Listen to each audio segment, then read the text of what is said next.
Bonjour, bienvenue à la table ronde d'études culturelles intitulée cette année Écran et scène, épistémologie culturelle et historiographique en question.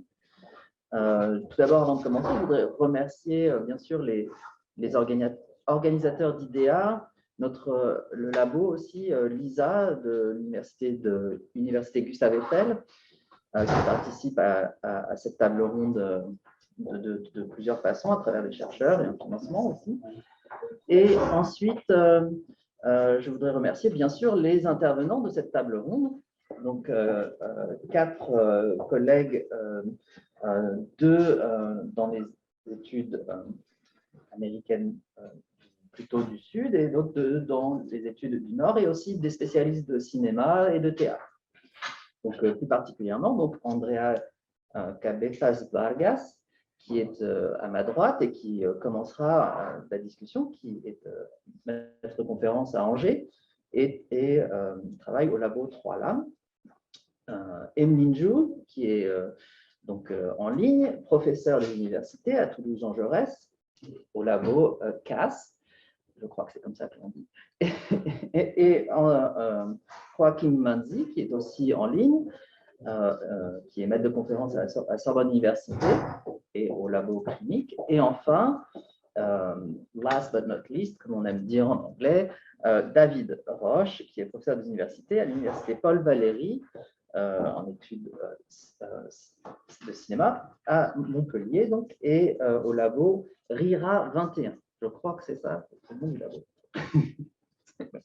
Voilà. Donc cette table ronde sur les études culturelles souhaite aujourd'hui aborder un angle un peu particulier, la question des représentations, ce n'est pas nouveau bien sûr, mais par le cinéma et le théâtre, le cinéma et la scène dans les Amériques. On a pensé cette table ronde dans une dynamique un peu multiple.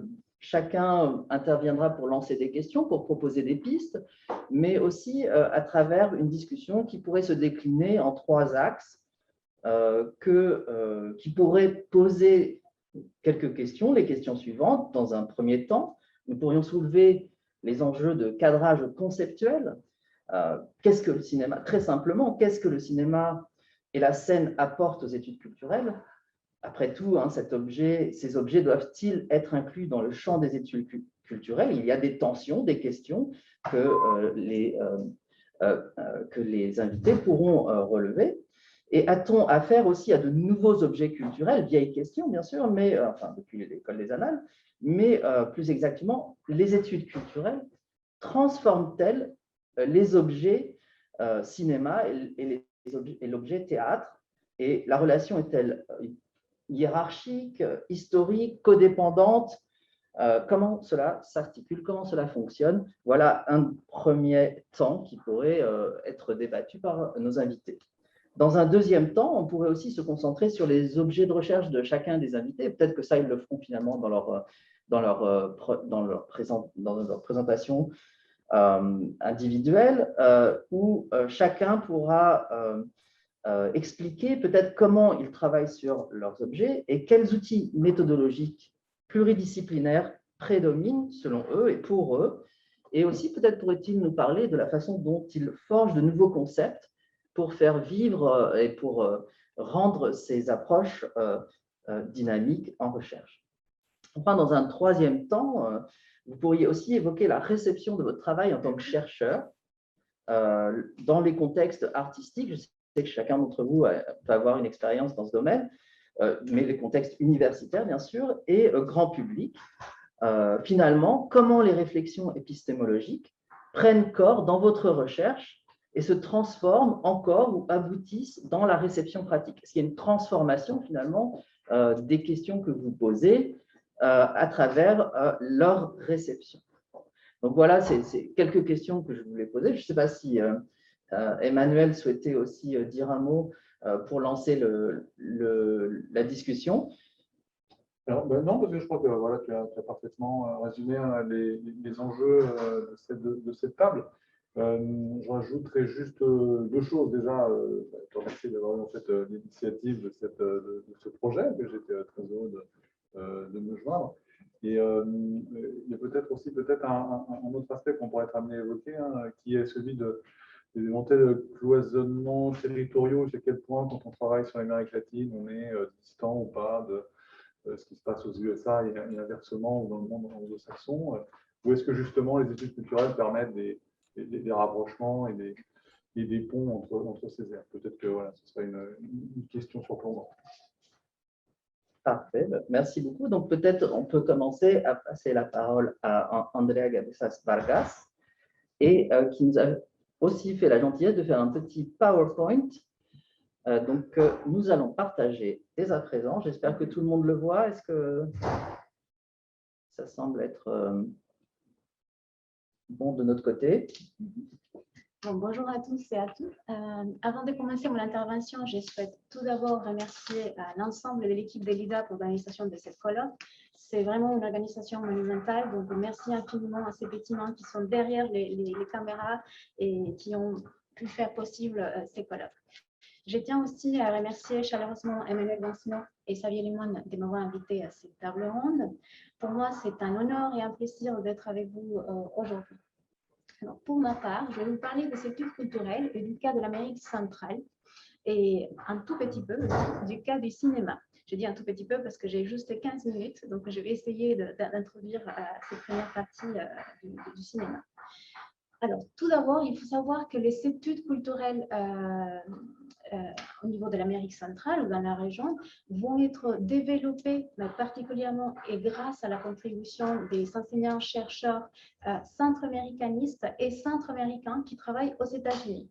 Il y a un ouvrage qui va être pionnier, c'est celui de Roger Lancaster, Life is Hard, publié en 1990. Cet ouvrage va ouvrir la voie vers des travaux cruciaux autour de la dimension culturelle. Dans cet ouvrage, il est question de l'identité, il est question aussi du machisme et de la représentation de la masculinité, donc de l'homosexualité aussi, dans un Nicaragua des années 90. Alors, qu'est-ce que ça veut dire le Nicaragua des années 90? Donc, c'est tout un processus de changement politique, social et économique. Le Nicaragua rentre donc dans un processus de paix. Il faut se souvenir qu'il était en guerre depuis 1970, quand le FSLN avait arrivé à la révolution sandiniste, qui va prendre fin, donc ces conflits armés, en 1989, avec la défaite de Daniel Ortega, qui, petite parenthèse, est encore au pouvoir aujourd'hui, mais qu'en 1989, va perdre les élections, et c'est une femme, Violeta Barrios de Chamorro, qui va prendre le pouvoir du pays. Donc déjà, ça commence à changer au niveau de la constitution politique aussi, de la formulation politique, mais qu'est-ce que ça veut dire aussi qu'une femme va prendre le pouvoir? Si nous faisons une parenthèse, une comparaison entre les cas du Nicaragua et les cas de l'ensemble de l'Amérique centrale, donc il y a d'autres pays qui partagent à peu près ces mêmes changements. C'est El Salvador qui, en 1992, met fin à une guerre qui a commencé en 1979, et le Guatemala qui va mettre terme les conflits militaires qui avaient commencé en 1960, donc le conflit interne qui donc va arriver à sa fin. Et donc, dans ces contextes culturels de la pacification, mais aussi dans un contexte qu'il ne faut pas oublier, c'est le contexte historique de la commémoration des 100 ans de l'arrivée des Espagnols.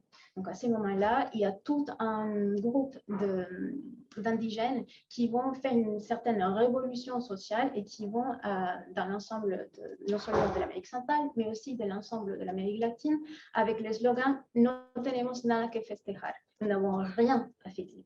Et donc, dans ces contextes de crise politique, il y a aussi des enjeux au niveau de la recherche.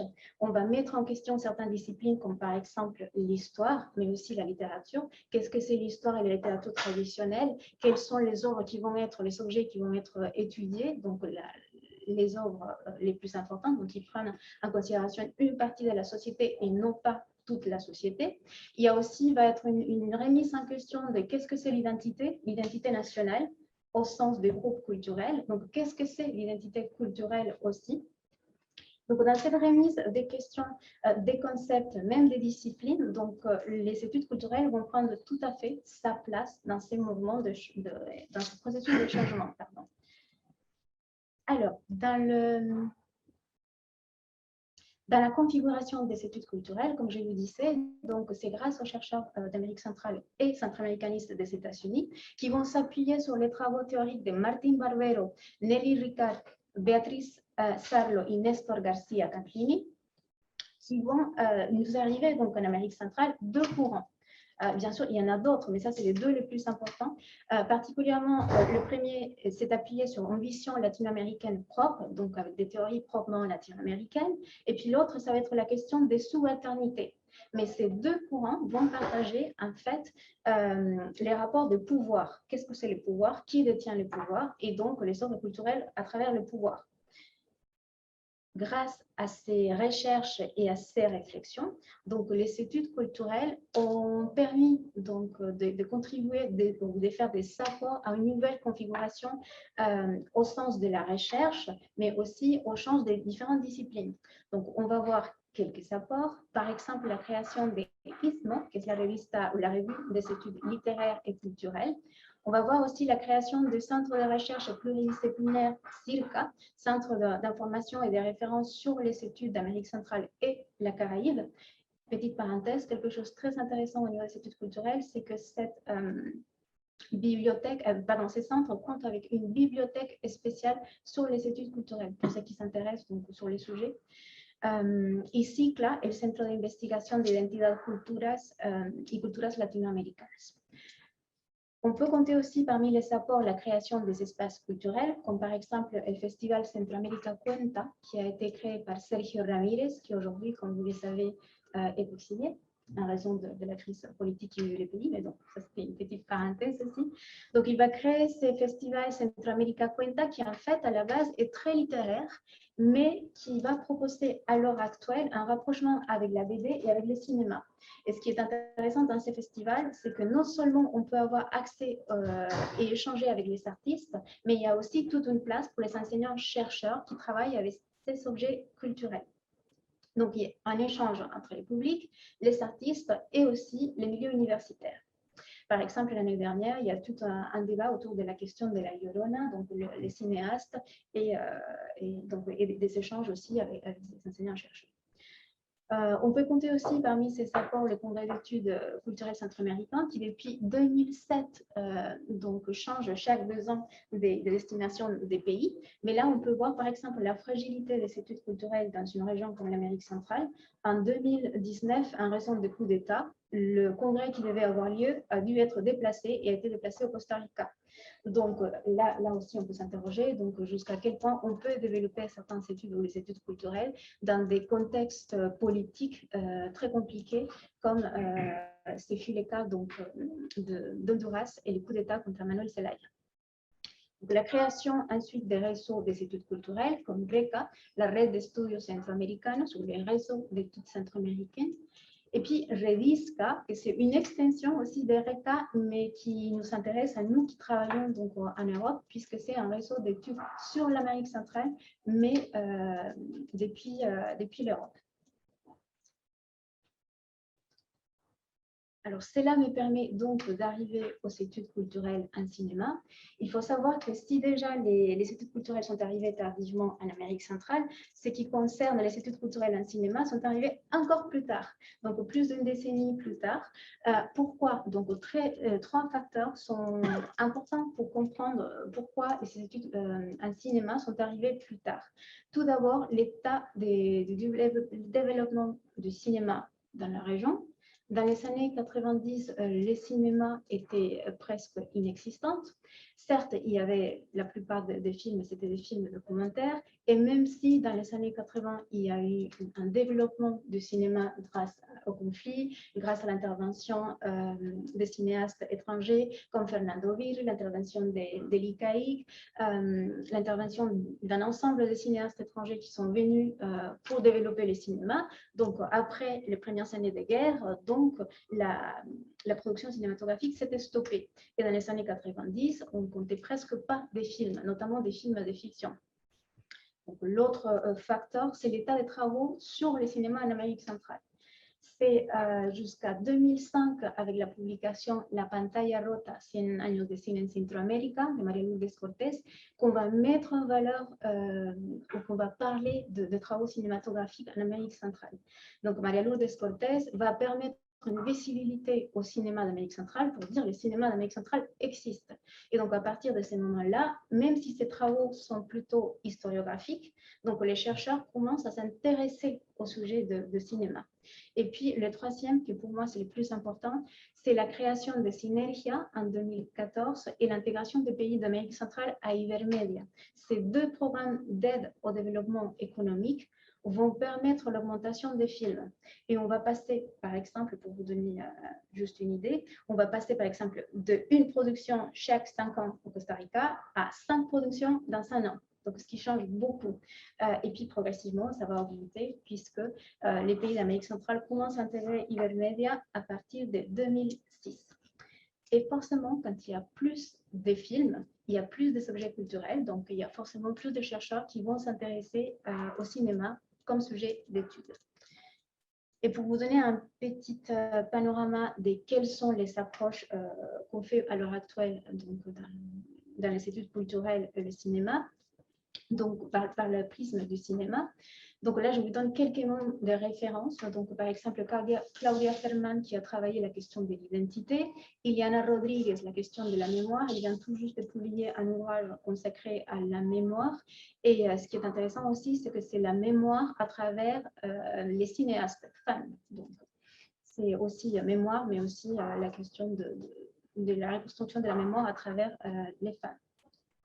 Valeria Ginger-Pla, qui travaille sur le genre. María Lourdes Cortés, comme je vous avais déjà parlé, bon, au départ, elle travaillait sur la littérature et un peu l'histoire. Là, elle va commencer à travailler aussi avec les cultural studies, des questions qui partagent avec ses collègues Karen Poe et Amanda Alfaro, comme le genre, l'identité et la subalternité. Donc, ceci, c'est un ensemble de approches diverses, mais ces approches diverses vont avoir quand même, même si le cinéma, vu par le prisme du cinéma, a apporté beaucoup de choses donc, à la réflexion autour des cinémas, il y a encore beaucoup de défis. Alors moi, je pense que personnellement, le premier, c'est la diversification des méthodes d'études. Je ne sais pas si je m'aventure un tout petit peu maintenant ou je m'arrête peut-être là et on peut en discuter un petit peu plus tard. D'accord. Oui, d'accord. Oui, Ça favorisera les échanges avec la salle. Oui. Très bien, parfait. Donc, je m'arrête là si vous voulez, et puis on revient sur ces défis. Mais je vous laisse déjà l'interrogation. Peut-être que mes collègues vont partager quelques éléments. Merci beaucoup. Bah, peut-être on peut passer la parole à David Roche pour qu'il change de perspective enfin, complète ou réagisse et en même temps on propose son approche, comme ça un petit peu générale. Merci beaucoup. Merci à vous. Eh bon, merci beaucoup, c'était très intéressant et du coup ça va faire vraiment un gros contrepoint à ce que je vais dire parce que moi c'est vrai que la manière dont je vais aborder la chose par rapport à ma position dont je vais vous présenter, c'est plus comme les études culturelles, c'est un peu quelque chose déjà un peu du passé. Euh, voilà, donc du coup c'est assez intéressant de commencer avec cette présentation.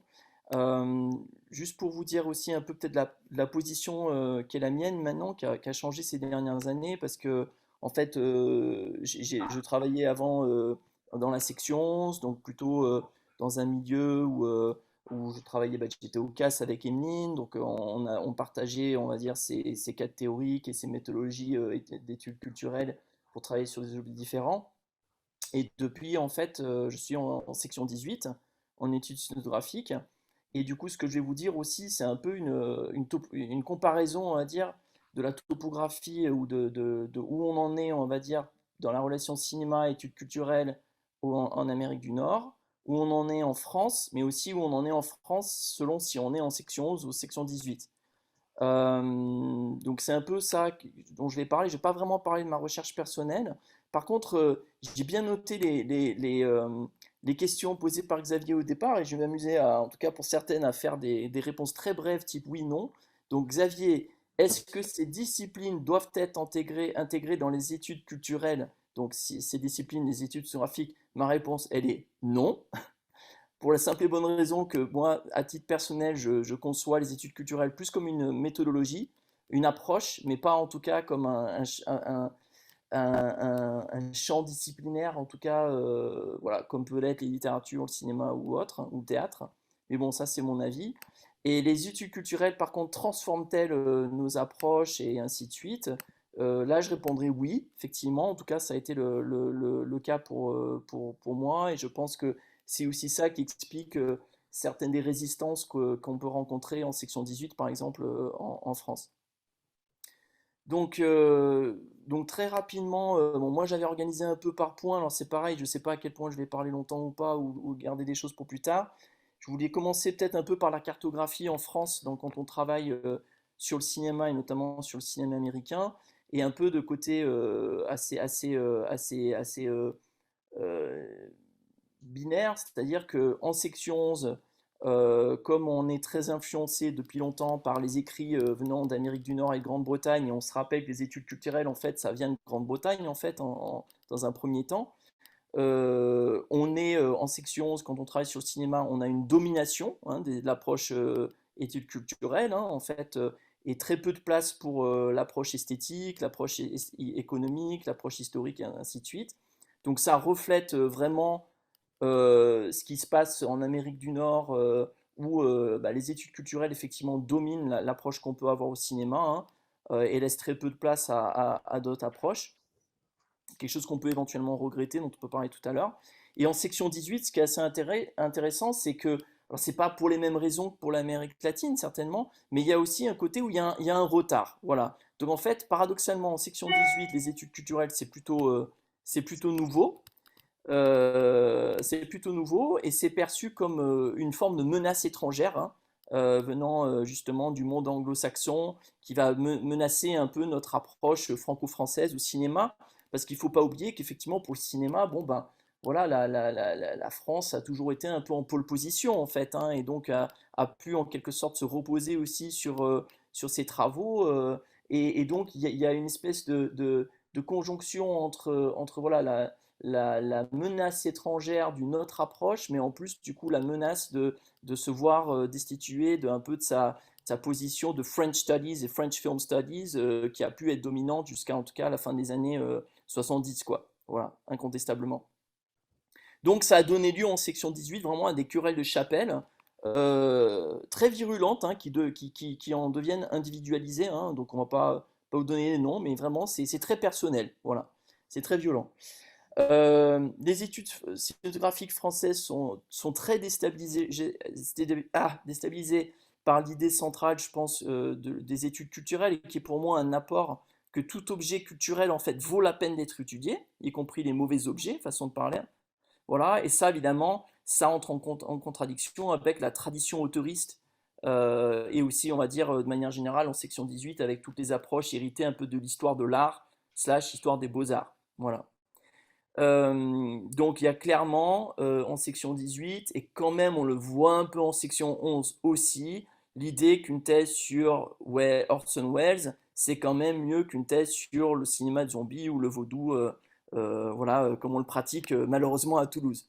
C'est une boutade, c'est parce qu'un de mes doctorants travaille sur le vaudou, je dis ça.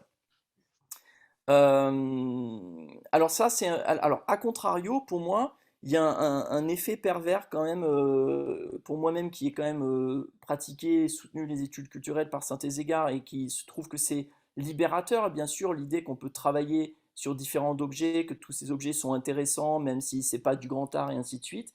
C'est que, et ça m'est arrivé quand on était à Toulouse, puisqu'on était plusieurs collègues à travailler aussi sur les approches aussi féministes, intersectionnelles au cinéma, c'est de voir défiler des étudiants et des étudiantes qui veulent justement aborder des corpus comme les films Marvel, les Star Wars et ainsi de suite, en abordant ça d'un point de vue qui est pour interroger les questions raciales, les questions féministes, etc. Et un peu dans cette idée qu'on va chercher de la complexité politique dans des objets mainstream, plutôt que peut-être des fois de s'intéresser justement aux artistes créateurs marginaux, aux réalisatrices. Hein. On a beaucoup de mal à faire travailler nos étudiants et nos étudiantes sur des réalisatrices ou sur des réalisateurs issus de groupes minoritaires. Donc moi j'avoue que c'est quelque chose qui, à force, je commence à percevoir un peu comme une conséquence non voulue, bien entendu, hein, en fait, de la méthodologie études culturelles, mais néanmoins qui pose problème. Danger aussi, aussi au niveau de, enfin, autre réserve que j'ai par rapport à ce que j'ai pu voir dans mon expérience des études culturelles, c'est la notion de négociation qui était très à la mode à un moment donné où en gros c'est plus grave, c'est pas grave d'analyser finalement une œuvre parce que de toute façon tout est une question de négociation et on réagit tous différemment et un mauvais objet peut être lu de telle manière ou telle manière, donc une espèce d'hyper-relativité que je trouve assez voilà, déstabilisante et finalement contre-productive à la fin d'un point de vue politique. Voilà. Euh, le deuxième point, un peu ce qui était censé être l'axe 2 ou tel que je l'avais compris, c'est pour moi ce qui constitue peut-être la spécificité des études culturelles à la française, du moins en tout cas en section 11 et en section 18, et notamment au sein de l'association dont je fais partie, la CERCIA, c'est qu'elle est enrichie, selon moi en tout cas, d'une méthodologie très française, du close reading, hein, donc parce que c'est vrai qu'en France on a cet exercice du commentaire de texte hein, qu'on fait en littérature, qu'on déplace du coup sur l'analyse de séquence, le commentaire de séquence, et qui pour moi fait qu'on se distingue en tout cas de ce qui se pratique de plus en plus en Grande-Bretagne et aux États-Unis, c'est-à-dire en fait une forme d'étude culturelle où on va interroger finalement, on va s'intéresser quasiment uniquement à la diégèse du film ou de la série télé sur laquelle on travaille. Donc du coup, voilà, pour moi c'est une spécificité en tout cas française, peut-être qu'on la retrouve ailleurs, mais que je vois aussi comme une force. Voilà, je pense à notre collègue de Toulouse, Hélène Charlery, voilà, quand elle travaille sur les questions raciales dans La couleur pourpre de Spielberg, elle va s'intéresser à la question de la couleur de la peau et du sens de la peau, voilà, mais aussi en prêtant attention à la question de l'éclairage et comment la peau est éclairée. Et ça, ce genre d'approche-là, en fait, on le trouve très très peu dans les travaux avec des approches culturelles aux États-Unis et en Grande-Bretagne. Euh, voilà, alors moi à titre personnel, ce que ça a pu m'apporter en plus de la question de décentrer le regard par rapport à des corpus et ainsi de suite, c'est aussi peut-être une prise de conscience de notre position. Je pense que c'est ça qui est important aussi avec les approches féministes. Ce ne sont pas les mêmes choses que les approches culturelles, mais qui ont eu tendance un peu à s'entremêler dans les années en tout cas 2000-2010. Mais voilà, c'est de la question de savoir qu'en tant que chercheur, on est aussi un sujet et qu'on doit se positionner, en tout cas, ou être conscient de cette position et de la manière dont elle affecte notre lecture. Donc ça, voilà, pour moi, ça c'est en tout cas la chose que ça m'a apporté dans ma pratique, y compris quand je suis en train d'aborder les choses d'un point de vue plus esthétique. Et le dernier point, alors je sais pas, à moins qu'on aborde ça peut-être plus tard, sur la question de la relation entre la recherche et l'art tel qu'il est pratiqué, on peut garder ça peut-être pour plus tard. D'accord, Ouais. très, très bonne idée. Je pense que déjà il y a il y a un dialogue, même s'il est pour l'instant en réaction, mais je trouve qu'il y a déjà beaucoup de choses, beaucoup de ponts qui se créent, un dialogue qui se crée à travers tout ce que vous avez dit. Et je suis sûr que l'intervention de Joaquin va encore enrichir ce début de dialogue. Merci. Merci à vous de m'avoir invité à cette table ronde. C'est pour moi un plaisir. Ça sera effectivement un angle légèrement différent de ceux qui ont été empruntés jusqu'à maintenant. Je vais partager l'écran avec vous et je vais vous montrer quelques diapositives. Je vous rassure, je ne vais pas lire, mais j'ai découvert, à la faveur de l'épidémie, que la phrase de Marshall McLuhan, The medium is the message, avait entièrement son sens dans les communications que nous faisons et dans nos travaux universitaires. Donc, ce que je vais vous présenter, paradoxalement, tient dans la dizaine de diapositives que vous allez voir. Et essentiellement dans le titre, je trouve que on travaille sur des matériaux qui sont inflammables, c'est-à-dire qui peuvent prendre feu à certains, dans plusieurs sens du terme. Hein.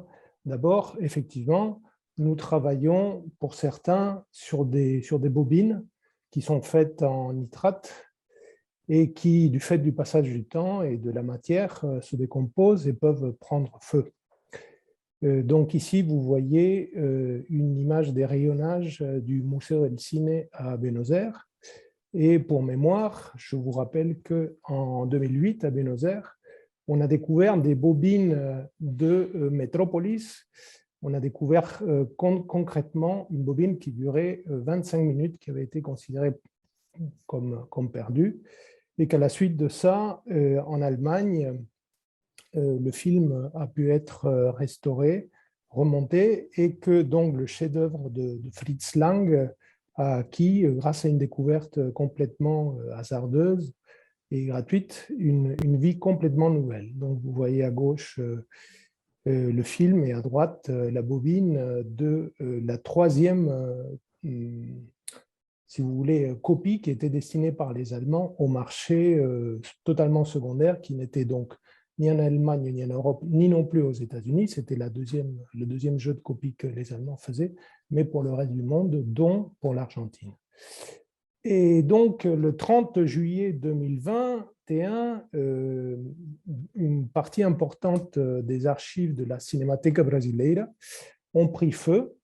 Et ceci a montré donc l'extrême fragilité et aussi le caractère extrêmement politique du travail qui est fait par les conservateurs donc de la toute première cinémathèque existante en Amérique latine, étant donné que le gouvernement actuel évidemment restreint beaucoup le financement des institutions culturelles.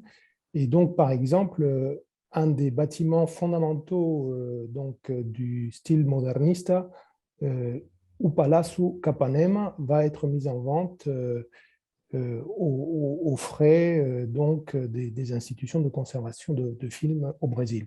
Je vous donne ces deux exemples-là pour bien marquer le terrain de mon intervention, qui est justement transnational. L'une des difficultés donc pour l'objet que je vais vous présenter est celui-là, c'est-à-dire que dans le domaine de la conservation des films et dans le domaine des études du cinéma historique, il y a une logique nationale qui se superpose souvent à une logique régionale.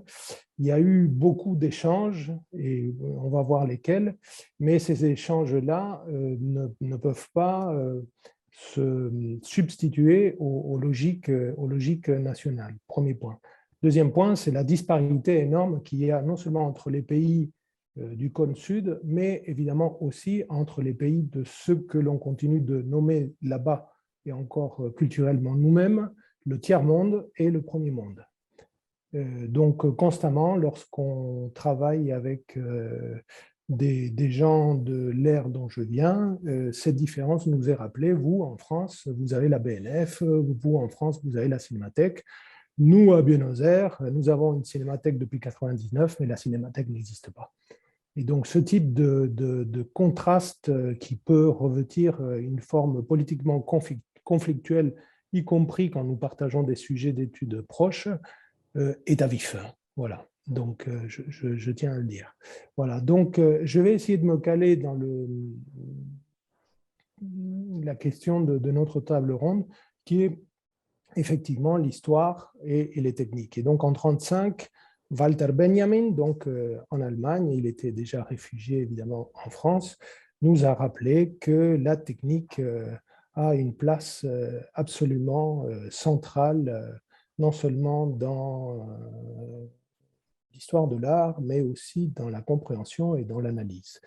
Et il me semble effectivement que cet aspect technique dans nos recherches, obnubilés que nous sommes par les médias digitaux, passe au deuxième plan et qu'il est temps justement de la remettre en une place fondamentale. Et donc, par exemple, le grand cinéaste Patricio Guzmán, en 1997,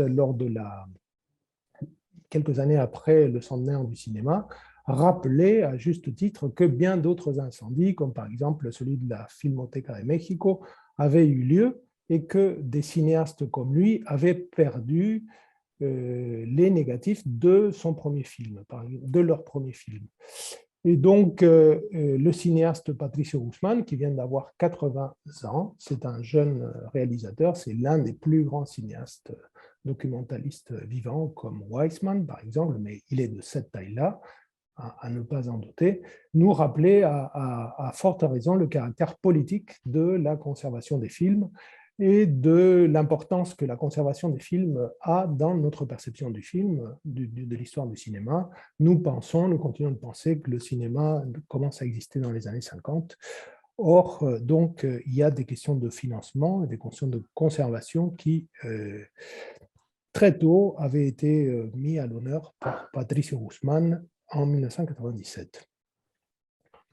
Pour la question de la pluridisciplinarité, il faut justement rappeler qu'il y a une évolution historique notoire qui est justement celle de l'avènement du numérique et la possibilité que le numérique nous a donné donc de conserver les films qui n'ont pas été détruits ni par l'inaction des conservateurs, ni par l'évolution de la matière. Donc, une toute petite partie, entre 10 et 15% de ces films, peuvent être numérisés, mais avec des enjeux esthétiques, techniques et de projection énormes. Et donc, Giovanna Fossati, qui est conservatrice dans les Pays-Bas, a été la première en 2009 à nous mettre en garde quant aux enjeux épistémologiques que la numérisation implique.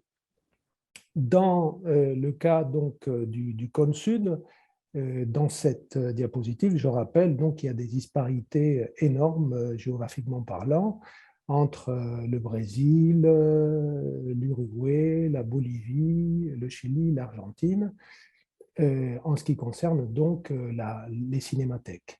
Grâce à des réseaux interuniversitaires qui, depuis 2011, se sont intéressés, comme RICILA, aux échanges dans les milieux académiques travaillant sur le cinéma, nous avons appris qu'en 2014, une revue en ligne avait été créée en 2014, Vivomatografias, consacrée donc au cinéma muet en Amérique latine. Cette revue-là est annuelle et donc il y a eu dans le sillage de ce réseau des revues et des études cinématographiques en ligne, tout un ensemble de mouvances extrêmement intéressantes, protagonisées la plupart du temps par des femmes conservatrices, comme par exemple celles qui travaillent au Museo del Cine de Buenos Aires et qui ont créé avec donc, la cinémathèque uruguayenne et avec la cinémathèque bolivienne un groupe qui s'appelle Kinetoscopio Monstruo, qui est encore, comme Vivomatografias, le nom d'une invention parallèle au cinéma, mais qui a été perdue, pour revendiquer justement le caractère collaboratif, le caractère communautaire de la récupération des films des anciens, et en particulier du film de famille. Et donc, avec les quelques moyens de bord qu'elles ont eus, elles ont réussi à faire à Buenos Aires et en Bolivie un travail fondamental, donc non seulement de récupération, mais aussi d'intéressement des spécialistes des études de cinéma en Argentine, en Bolivie et dans le cône sud, pour dégager de nouveaux domaines de recherche, comme par exemple l'histoire des appareils, la conception de la couleur, l'histoire de la distribution des films et de la circulation des copies. Voilà. Et donc là, vous voyez la couverture d'un livre que Carolina Capa a édité en 2020, qui s'appelle Nitrato Argentino. Et en parallèle avec ce livre, donc, un site qui s'appelle nitratoargentino.org, on a accès à ces films de l'époque du cinéma muet qui sont absolument passionnantes. Voilà. Et donc, en parallèle avec des études purement académiques, il y a une composante créative qui est très intéressante, qui est celle de Mauricio Alfredo Ovando, par exemple, qui est le petit-fils du dictateur bolivien de 1968 à 1970, et qui a récupéré des films de famille et qui les a mis en scène dans un cinéma à la première personne, qui entre en résonance avec l'histoire politique, avec l'histoire sociale bolivienne contemporaine. Donc, avec une séquence très récurrente et très significative, il met en scène une petite allumette qui est en train de brûler, qui finalement lui brûle les doigts, ceux de sa propre main qu'il met en scène. Et donc, à travers cette métaphore, donc, je trouve qu'il y a une consonance intéressante entre l'aspect matériel, l'aspect créatif et l'aspect politique, donc de cette inflammabilité de la matière cinématographique. Il y a aussi une autre démarche créative absolument extraordinaire, celle de Kinetoscopio Monstro, qui a récupéré 30 minutes de chute d'une actualité cinématographique de 67, où deux condamnés à mort, Régis Debray et Ciro Bustos, qui faisaient partie de la guérilla bolivienne du Che Guevara, donc ont projeté ces 30 minutes donc, de cinéma silencieux en plein air, avec un accompagnement musical et qui a été montré lors du Festival du cinéma radical en La Paz, en Bolivie. Je n'ai pas eu accès à la musique, mais en revanche, grâce à Carolina Capa, j'ai eu accès à ces 30 minutes à titre complètement, si vous voulez, gracieux, et amical, généreux et politique. Et donc, sur ces 30 minutes de cinéma muet, nous voyons la Bolivie comme on ne l'a jamais vue, même pas peut-être les Boliviens eux-mêmes, étant donné donc, que ce sont des chutes. Et donc, grâce à ces bobines de cinéma muet, j'ai pu faire entrer en contact donc, mes propres recherches qui avaient porté sur le cinéma familial muet, sur le cinéma amateur, en montrant en 1934 la baignade de quelqu'un dont on parlera peut-être plus tard. Merci. Merci beaucoup pour cette approche matérialiste dans tous les sens possibles du terme et riche. Je vais passer maintenant la parole à Émile qui a une position particulière puisqu'elle la tâche, sans doute très difficile, voire impossible, de créer et d'amener l'écran sur la scène, ou au moins de tisser des liens entre scène et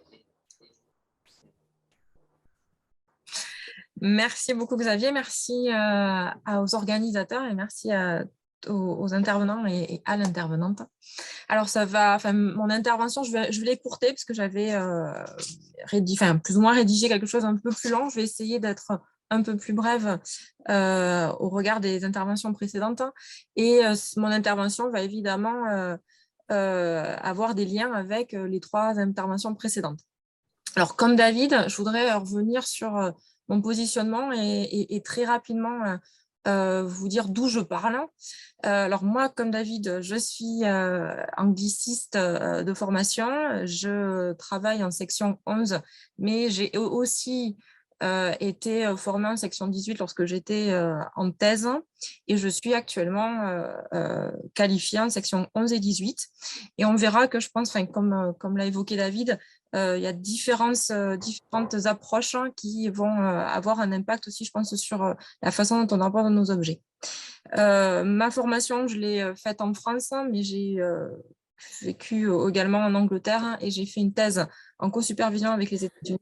Et évidemment, ça a conditionné mon rapport aux cultural studies, à l'histoire culturelle et au théâtre. Donc, pour parler aujourd'hui de la question qui nous réunit, j'ai proposé à Xavier de revenir sur un projet qui est un projet collectif, d'ailleurs dont Xavier fait partie, qui consiste à expliquer pourquoi le théâtre américain est si peu présent en France, enfin le théâtre états-unien, je peux m'excuser, est si peu présent en France alors que, on le sait tous, la culture états-unienne est en force et hyper méga présente et le cinéma, pour ne citer que cet art, en est un exemple. Alors, nous avons fait l'hypothèse avec nos collègues que pour expliquer cette disparité numérique dans le paysage français, il y a des raisons qui sont esthétiques, politiques d'une part, des raisons qui sont diplomatiques et d'ordre de l'ingénierie du théâtre d'autre part, et ensuite des raisons qui sont de l'ordre de la langue, la barrière de la langue et donc de la traduction. Donc en fait, on travaille ces 3 axes et pour travailler ces 3 axes-là, on s'entoure de personnes et de personnalités qui ont des spécialités différentes. L'objectif n'est pas, et je vais pas revenir sur l'état de l'art, mais l'objectif n'est pas, comme ce qui a pu être déjà fait, de faire une comparaison et de dire, voilà, le théâtre américain aux États-Unis, c'est ça, le théâtre états-unien aux États-Unis, c'est ça, et le théâtre français en France, c'est ça. Il y a des différences, il y a des points de ressemblance, et ce sont les différences qui expliqueraient le fait qu'il y ait finalement peu de théâtre états-unien en France. L'approche comparative ne me semble pas être suffisante pour pouvoir rendre compte de la dynamique des transferts culturels, et donc c'est aussi pour ça que l'on va s'entourer de chercheurs qui travaillent qui sont spécialisés de différentes disciplines. Alors, on est obligé, entre guillemets, de s'entourer de chercheurs qui viennent de différentes disciplines, déjà parce que les chercheurs en théâtre états-unien en France sont très peu nombreux. En France, pour petit rappel, pour venir donc sur l'histoire, le développement des études théâtrales date des années 60, décennie qui a vu le développement donc, des arts du spectacle. Et avant cette date, on étudiait en France principalement des textes dramatiques et la recherche sur les mises en scène et l'industrie théâtrale plus généralement était très très peu dynamique. Pendant longtemps, les départements d'art du spectacle se sont consacrés majoritairement à l'étude du théâtre français, et puis ensuite il y a une très forte ouverture vers l'Europe. Et dans les départements de langue, l'on enseigne Shakespeare, évidemment, mais les étudiants ont peu d'exposition à d'autres théâtres, ce qui explique que, vu qu'ils ont peu d'exposition, eh bien, il y a peu de vocations qui sont créées, et donc le vivier de chercheurs reste relativement faible. Donc, peu de chercheurs en théâtre états-unien chez nous, donc si on veut effectivement avoir une vision relativement large du propos qui est le nôtre, à savoir l'apprendre du théâtre états-unien en France, on va donc aller taper à différentes portes pour avoir des perspectives différentes. Mais donc aller taper à différentes portes, c'est quelque chose qui est extrêmement intéressant, mais qui est aussi évidemment difficile, puisque travailler dans la pluridisciplinarité ou la transdisciplinarité n'est pas toujours très évident, en dépit évidemment des injonctions gouvernementales qui nous demandent encore et encore de faire des ponts entre les différentes disciplines. Alors, pourquoi est-ce que c'est si difficile pour nous, chercheurs, de travailler ensemble lorsque l'on a des méthodes différentes? Alors, la première hypothèse que je souhaiterais faire, c'est le fait qu'il y a en France une domination de l'histoire culturelle sur les cultural studies. Alors, l'histoire culturelle, on l'a dit et redit, donc se développe au début du XXe siècle, et c'est une approche considérée selon la définition de Philippe Poirier, l'histoire culturelle, on a parlé des cultural studies tout à l'heure, mais c'est donc l'histoire culturelle se développe au début du XXe siècle, et donc c'est une approche, et je reprends la définition de Poirier, au carrefour de différentes disciplines. Alors c'est intéressant parce qu'il parle de différentes disciplines, mais ce sont des disciplines qui appartiennent à la sphère de l'histoire, au champ historique, donc c'est l'histoire des mentalités, l'histoire sociale par exemple. Et comme Delvaux et Fournier le précisent, l'histoire culturelle en France n'a pas noué de véritable dialogue avec les cultural studies. Ces dernières, et là on l'a dit et redit, donc se sont développées dans les années 60 au Royaume-Uni, puis ont migré aux États-Unis, et les cultural studies, elles, sont au carrefour de disciplines au-delà de l'histoire, la sociologie, la littérature, le droit. Les cultural studies restent marginales en France et sont des approches qui sont principalement en vigueur dans les départements de langue, et notamment dans les départements d'études anglophones, du fait évidemment de leur origine géographique, mais aussi parce que les départements de langue sont, comme le disait David, pluridisciplinaires et que les collègues sont formés à différentes disciplines. En dépit des effets, donc voilà, pardon. Alors, je me hasarderai aussi à dire que le lien entre l'histoire culturelle et les cultural studies sont compliqués en France, notamment du fait du débat entre les historiens et les civilisationnistes. J'ai souvent entendu dire que, pas officiellement, mais dans des bruits de couloir qui courent, comme quoi d'après les historiens, les civilisationnistes, qui sont des collègues du département de langue, ne sont pas des vrais historiens, ne font pas de l'histoire, voilà, donc ne sont pas légitimes. Donc, ces petites tensions peuvent être des problèmes, des difficultés pour pouvoir ensuite travailler ensemble. Les États-Unis étudient le théâtre principalement sous l'aune Cultural Studies, et si les dominantes histoire, droit, genre varient, il y a toutefois une dimension, alors plus ou moins esthétique, une dimension qui a évidemment la place dans le projet que nous essayons de mener. Du fait de la dominante de l'histoire culturelle en France, l'articulation entre esthétique du théâtre états-unien et une autre discipline est principalement prise en charge par des chercheurs en LLCER. Et donc, c'est assez compliqué. Mais encore une fois, quand je dis compliqué, c'est avec tout l'amour que j'ai pour la complexité, c'est-à-dire que c'est un challenge et que du coup, il y a beaucoup d'intérêt à ce que ce soit compliqué parce qu'il y a que des solutions à trouver. Mais en tout cas, effectivement, ce n'est pas une évidence lorsqu'on travaille sur un objet esthétique, le théâtre, d'aller travailler avec quelqu'un qui est spécialiste, par exemple, de la diplomatie ou qui est spécialiste de droit, et d'essayer malgré tout de faire entrer les questions esthétiques.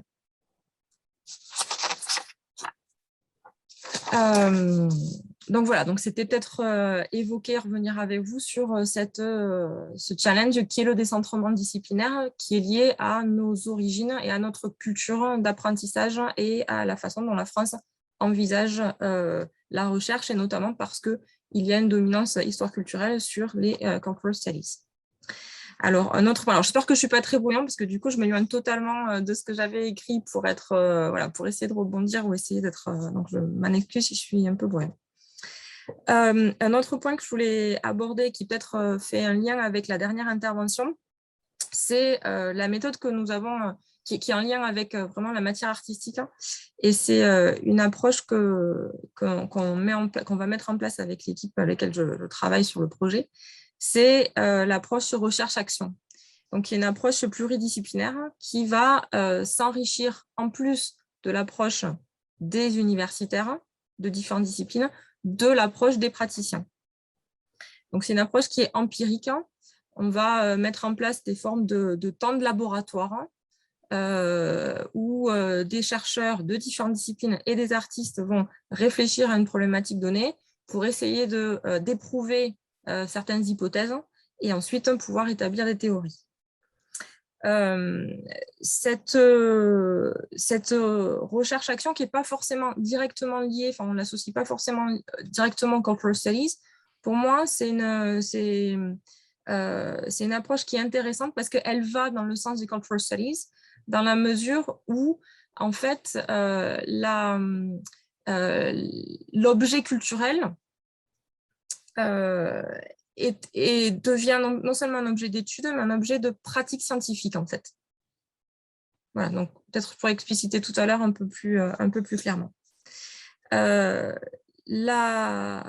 dernier point qui était évoqué, c'était la question du public. Donc, la question du public, elle est fascinante puisque ça fait aussi partie des choses qu'on nous demande encore et encore. Il faut penser la recherche en lien avec un public très large. Donc, on parle de vulgarisation, même si le terme n'est plus trop à la mode. Maintenant, on préfère parler de démocratisation de nos travaux. Et ça aussi, je trouve que comme la recherche-action, c'est une dimension qui, en fait, nous permet de revenir au plus près des cultural studies, puisque on va, en fait, il y a un mouvement de va-et-vient. Alors, David parlait tout à l'heure d'objets qui étaient peut-être, alors je ne sais plus quelle est l'expression que tu as employée, mais qui étaient des mauvais objets, des mauvais sujets, je pense que c'est ce que tu avais employé, pour des choses qui ne sont pas des produits élitistes. Donc voilà, donc les corporate studies vont nous inciter à aller vers des sujets d'études qui sont des sujets tout publics. Et en démocratisant notre recherche, on va un peu rendre à César ce qui appartient à César en revenant vers du tout public et voilà, en essayant de diffuser le savoir qu'on a pu acquérir sur ces différents objets. Voilà, je vais m'arrêter là. J'espère que c'était à peu près, qu'il y a des idées qui étaient un peu claires. J'ai enfoncé des portes ouvertes, mais c'était voilà, pour participer au débat qui va suivre. Merci beaucoup, Emeline, pour toutes ces questions supplémentaires. Donc, nous avons 30 minutes. Je pense qu'on peut peut-être déjà faire circuler la parole entre les intervenants, mais si le public, bien sûr, a des questions, veut intervenir, n'hésitez pas à vous signaler. Peut-être d'abord, les intervenants peuvent peut-être réagir un petit peu et à ce qui a été dit, à toutes ces notions. Enfin, moi, j'ai entendu les notions de nation, de transnationalité restent une question forte. Et d'ailleurs, j'ai entendu aussi qu'on a du mal, par exemple, à créer une communication transaméricaine, hein, puisque là, on est resté un petit peu chacun dans nos perspectives disciplinaire, donc peut-être vous inciter à franchir cette barrière si vous avez des idées de comment créer voilà, une réflexion qui peut au moins entrer en dialogue, pas forcément fusionner, mais entrer en dialogue, voilà, entre le nord, le centre et le sud. et donc voilà, je vous laisse prendre la parole. Je vois que Joachim rebondir, et ensuite David, et ensuite voilà, tout le monde. Donc, allez-y, Joachim. Moi, modestement, je voulais donner la parole à Emmanuel pour qu'il nous éclaircisse un tout petit peu sur la façon qu'il a depuis sa pratique d'intégrer justement la perspective nord-américaine, pour ainsi dire. Je pense effectivement que c'est un des aspects sur lesquels nous, depuis la France, nous avons d'énormes progrès à faire en termes, j'entends surtout en termes académiques. En termes académiques. Je trouve que nos disciplines, nos pratiques académiques sont très cloisonnées. Et donc, merci de m'avoir permis de l'exprimer et surtout de nous mettre tous ensemble pour faire en sorte à ce que ça change. Merci. Peut-être, oui, on peut rebondir sur cette question et puis aussi sur ce qu'on a pu déjà entendre. Moi, ce qui me frappe, mais ça renvoie finalement à des pratiques, à nos pratiques, hein, quand je dis nous, c'est les pratiques des collègues latino-américains, c'est qu'on voit qu'il y a déjà la question de l'accès aux œuvres. Quand on est dans le domaine, j'ai l'impression, nord-américain, il y a quelque chose qui est naturel, spontané. On ne se pose pas la question de l'accès aux œuvres. On travaille en histoire culturelle ou en histoire du cinéma, en esthétique ou dans le domaine des études culturelles. Mais quand on est latino-américaniste, il y a déjà, avant de se poser ces questions, on va dire, de la chapelle, du camp disciplinaire dans lequel on va se situer, de l'accès matériel aux œuvres. Il y a des questions très, très concrètes en fait, à résoudre. Qui est que parfois il y a des cinémathèques qui brûlent, parfois il n'y a pas de cinémathèque, parfois vous avez la connaissance d'une production qui existe. Je pense par exemple au cinéma populaire équatorien, hein, qui est très intéressant à étudier justement dans une optique d'études culturelles pour parler voilà, de films qui sont considérés comme illégitimes culturellement, qui sont des mauvais objets. Voilà, on peut reprendre toutes les catégories employées de livres. Mais il y a un problème très très concret d'accès à ce corpus. Et donc, voilà, moi, c'est une première action que j'aurais par rapport à ces interventions croisées, qui est que, bien entendu, on va avoir des différences de positionnement épistémologique, mais j'ai l'impression qu'il faut nous, en tant que latino-américanistes, on tienne compte de critères, évidemment, qui n'ont pas forcément lieu dans ce que Joaquin appelait le premier monde. Et j'ai une deuxième, comment dire, réflexion qui me vient, que peut-être là aussi, il y a une autre différence qui me que j'ai l'impression de percevoir, qui est que nous travaillons sur des cinématographies, alors déjà oui, cloisonnées nationalement, et qui en plus souvent ne bénéficient pas ou n'ont longtemps pas bénéficié d'un travail préalable de construction d'un discours historique. J'ai l'impression que l'approche par les études culturelles peut se permettre d'arriver une fois une fois que le champ est élaboré par les historiens. Après, on peut réagir contre les approches historiques et dire bah non, mais il y a d'autres choses que le cinéma patrimonial, il y a une autre approche que donc cette liberté-là, elle va être évidemment offerte dans les cinématographies nord-américaines, françaises, européennes, bref, celles du premier monde. Mais quand vous travaillez sur le cinéma équatorien ou vous travaillez sur le cinéma portoricain, parfois il n'y a pas d'histoire simplement contre même laquelle pas vous insurgez, mais vous positionnez en opposition pour dire mais non, mais les études culturelles peuvent apporter autre chose. Donc déjà, voilà finalement deux grandes différences entre nos deux aires. Ce qui peut expliquer que parfois, on ne va pas toujours être raccord entre latino-américaniste et nord-américaniste. Alors, je ne sais pas comment vous voyez, vous, depuis l'ère nord-américaine, ces réflexions, mais voilà, moi, c'est ma première réaction. Peut-être David voulait réagir. Oui, moi je voulais juste dire, c'est vrai que on a été frappé par des différences. Après, il y a une notion qu'on n'a pas évoquée. Alors, dans quelle mesure elle est complètement tributaire des études culturelles, pas forcément, mais qui en tout cas permet de décloisonner. En tout cas, moi dans mes travaux, m'ont permis de travailler sur justement le cinéma d'Amérique latine. C'est la notion de transnationale qui a permis justement voilà, de aussi regarder les phénomènes de passage de frontières et donc de regarder aussi pour ce qui concerne les Amériques sur le prisme d'un axe vertical nord-sud plutôt que on va dire dans le côté est-ouest avec le voilà. Et j'ai remarqué justement dans la première présentation où je découvrais tout, euh, et je me demande dans quelle mesure c'est problématique ou non, mais c'est une question que je poserai en fait aux spécialistes de l'Amérique latine. J'ai remarqué que la plupart des spécialistes, en tout cas dont vous avez cité les noms et des travaux, sont en poste dans des universités américaines, enfin états-uniennes même. Et du coup, je me demandais, est-ce que ça pose problème ou non? Je pensais aussi à ce que Joaquin disait un peu tout à l'heure par rapport aux inégalités, en tout cas, que peuvent ressentir des chercheurs qui, en fait, sont sur le terrain, si j'ai bien compris, mais qui n'ont pas forcément accès à certaines choses. Donc ça, c'est quelque chose qui m'a vraiment intéressé dans ce que vous avez dit et j'aurais voulu en savoir plus. Voilà. Oui, Andrea va répondre. Et puis ensuite, Emeline. Si je peux rebondir justement sur les sujets, c'est quelque chose qui me frappe très personnellement. Donc, je suis ravie de partager mon expérience parce qu'en fait, je suis centra-américaine, je suis costaricienne.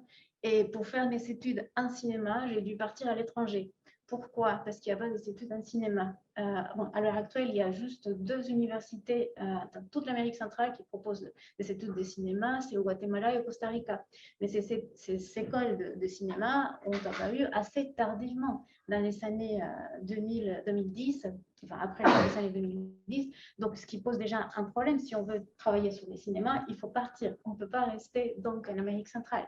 Et puis après, il y a l'accès lorsqu'on arrive donc à faire ces études et qu'on veut travailler sur les sujets, sur l'objet culturel, donc les films. Quelle est notre capacité à avoir accès à ces films?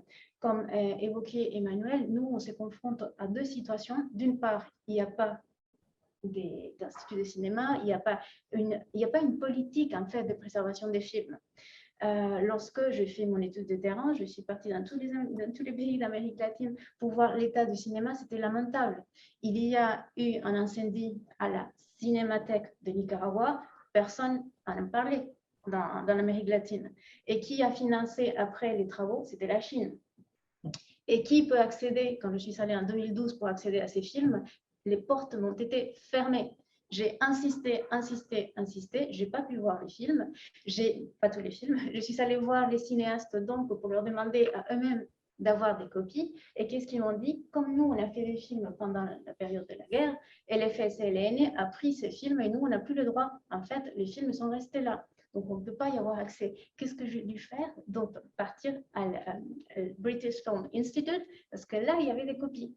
Des copies qui ont été amenées par des chercheurs, mais aussi par des journalistes qui voulaient ensuite exploiter ces films. Donc, on retrouve donc une vraie difficulté, parce que déjà, il n'y a pas une bonne politique de conservation. Et puis après, même s'il y a une politique de conservation, quand on parle des pays où les politiques sont vraiment très strictes comme au Nicaragua, on ne peut pas avoir accès, même si on est des chercheurs et même si on souhaite voir ces films. Donc, il y a une double difficulté. Et puis, l'autre point que je voulais aborder, c'était le point qu'évoquait Joaquin Massi, en parlant de l'échange transaméricain. Je croyais en allant en Argentine que j'avais trouvé des copies de cinéma d'Amérique centrale. Or, il n'y avait rien. Oui, des films très, très récents, mais surtout des films qui ont été des succès, sinon autrement, où est-ce qu'on peut trouver ces films? Donc, il n'y a vraiment pas des échanges. J'ai l'impression que l'Amérique centrale, on est vraiment à l'écart de ces travaux de recherche. Donc, déjà, il n'y a pas une vraie échange même entre l'Amérique latine et parfois, au niveau des États-Unis, c'est différent. Alors, pourquoi justement j'ai cité, et c'était aussi mon intention, démontrer que la plupart des centra-américanistes, et la plupart sont aussi des centra-américains, doivent partir à l'étranger. Pourquoi? Parce qu'on n'a pas les moyens, ni les moyens techniques, ni économiques, ni politiques pour pouvoir accéder à ces travaux et donc pour développer nos recherches. 3 thèses ont été soutenues, une à Kansas, l'Université de Kansas, par un cinéaste hondurien, l'autre c'était à Londres, et puis ma thèse en France. Donc, ce qui prouve aussi les difficultés qu'on trouve vraiment pour faire ces recherches en Amérique centrale. Et donc, je profite pour poser une question à Joaquin. Concernant donc, ces échanges, est-ce que, je ne sais pas si dans tes recherches, il y a eu, tu as trouvé aussi des références par rapport à l'Amérique centrale ou non? Est-ce que le pont ou les liens entre l'Amérique du Sud et l'Amérique centrale, pour toi, est vraiment une réalité où il y a, dans tes recherches, est-ce qu'il y a aussi une interaction vis-à-vis des rapports avec l'Amérique centrale? Je te répondrai avec plaisir. Je crois que Emeline voulait intervenir avant moi. Non, non, mais vas-y, parce que c'est Je ne suis pas pressé. dans la logique. Non, mais moi non plus, mais comme ça, c'est dans la logique de la conversation, t'inquiète pas. Merci. Et aussi pour répondre à David, c'est quelque chose sur lequel, disons, je suis assez dans le brouillard, et je pense que ça correspond effectivement. Je reviens sur mes propres incertitudes, sur mes propres. Je pense qu'on ne doute pas assez de nous-mêmes, hein, dans nos pratiques, qu'on s'installe assez vite dans les carcans qui nous sont posés et qu'on n'en bouge pas assez. Donc, à l'image de ce que propose Emeline dans ses actions recherche, je pense que nous-mêmes, nous pourrions imaginer des projets soit entre la France et l'Amérique latine, soit entre les États-Unis, la France et l'Amérique latine, afin d'imaginer des interventions qui soient dans le domaine de la restauration, dans le domaine des études et de l'historisation de certains objets. Ça dépasse certainement nos compétences, mais c'est à nous, en quelque sorte, de nous recycler. Je veux pour preuve le fait que l'Institut national de l'audiovisuel a permis la conservation du noticiero Icaic latino-americano, dont les travaux de numérisation ont été finis partiellement il y a quelques années. Il va y avoir un colloque le 13 et le 14 octobre en Sorbonne sur ce noticiero. Il va y avoir donc un livre qui va être publié. Et donc, je pense que pour voir des images neuves de l'Amérique centrale, il ne faut pas passer par l'Argentine, mais il faut plutôt passer par Cuba, ou alors par l'Institut national de l'audiovisuel. Voilà, pour répondre à ta question. je pense que là, il y a des éléments vraiment pas tournés nécessairement par les Cubains, mais il y a des images d'archives extrêmement précieuses qui attendent d'être étudiées et exploitées par des générations de chercheurs à venir. Parce que il me semble que on ne mesure pas combien l'actualité politique et l'actualité professionnelle des conservateurs dans les pays dont j'ai parlé est aiguë, vraiment. Et elle brûle vraiment. Par exemple, j'ai entendu Paula Félix Didier récemment, qui est la responsable du Museo del Cine de Buenos Aires, dire que certes, l'incendie de la cinémathèque de Sao Paulo était dramatique, mais que la situation en Argentine était pire parce que la cinémathèque qui avait été créée en 99, en 2021, elle n'existait pas encore. Vous voyez ce que je veux dire? Donc, et bon, quand vous voyez la cinémathèque à Paris, dans l'édifice de Frank Gehry, ou quand vous voyez l'INA à la BNF, effectivement, la question tombe sous le sens. Hein. Donc, c'est là-dessus qu'on a du mal à prendre vraiment la mesure des choses. Et c'est là aussi que, bon, certes, ça fait vieux jeu de parler de premier monde et de tiers-monde. Mais parler de tiers-monde là-bas, c'est pas vieux jeu du tout. Et donc, je pense que les études culturelles ont un sens aussi dans notre capacité à non seulement concevoir des objets différents, mais nous vivons vraiment dans des temporalités différentes. Les temps ne sont pas les mêmes, même si nous avons tous accès aux technologies numériques. Nos temps ne sont pas les mêmes. Je lisais par exemple récemment qu'à Cuba, en 2008, 2 tiers de l'eau qui coulait dans les canalisations, de l'eau potable, était perdue, par exemple. Et que c'est pour cela, en 2008, qu'il y avait des coupures d'eau pendant une grande partie de la journée. Les gens transportaient l'eau potable des maisons dans des seaux qui étaient portés par des camions dans chacun des quartiers. Donc pour nous, c'est inimaginable. Même en Argentine, c'est inimaginable. Donc, à plus forte raison, nous vivons dans des temporalités. Je pourrais vous parler de ce que la France a fait concernant donc le noticiero ICAIC en termes techniques et que les Cubains ne sont même pas capables de mettre en application. Il y a eu un transfert technologique énorme à la suite de cette numérisation. Les Cubains ne peuvent pas l'utiliser, la technologie que la France a amenée à Cuba. Et donc, paradoxalement, voilà. C'est un peu sur ces paradoxes-là que les études culturelles m'amènent. Voilà.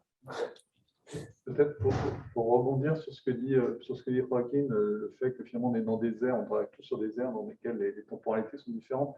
David disait qu'il avait l'impression que les études culturelles étaient déjà quelque chose du passé. Donc il y a une sorte de chronologie de la recherche épistémologique où il y aurait eu dans un premier temps la fondation des cinémathèques, en gros les années 30, 40, 50, et puis après la construction d'un récit canonique de l'histoire du cinéma dans chacun des différents pays, puis après cette approche historienne ou alors même aussi esthétique contestée par l'éruption des études culturelles à partir des années 80-90, et là on se dans autre chose. En fait, quand on travaille sur l'Amérique latine, on est dans toutes ces temporalités en même temps. On est en même temps dans le problème des cinémathèques qui ne sont pas encore construites et qui sont déjà en train de brûler. On est en même temps dans le cas de la construction on doit aussi travailler sur la construction de l'histoire du cinéma national, ce qui est un préalable à la construction d'une histoire transnationale. Il y a des pays où il n'y a pas d'histoire du cinéma, on ne sait pas, tout simplement. L'histoire du cinéma équatorien, c'est très mystérieux. Je travaille dessus, c'est très mystérieux.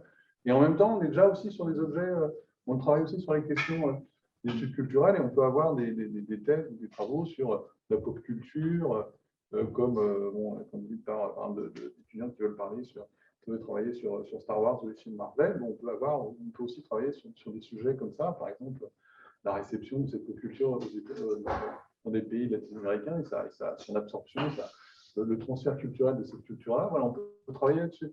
Et en fait, d'un point de vue méthodologique, disciplinaire et épistémologique, on est sur plein de fronts en même temps parce que voilà, il y a des conditions matérielles, historiques et politiques qui sont telles en Amérique latine.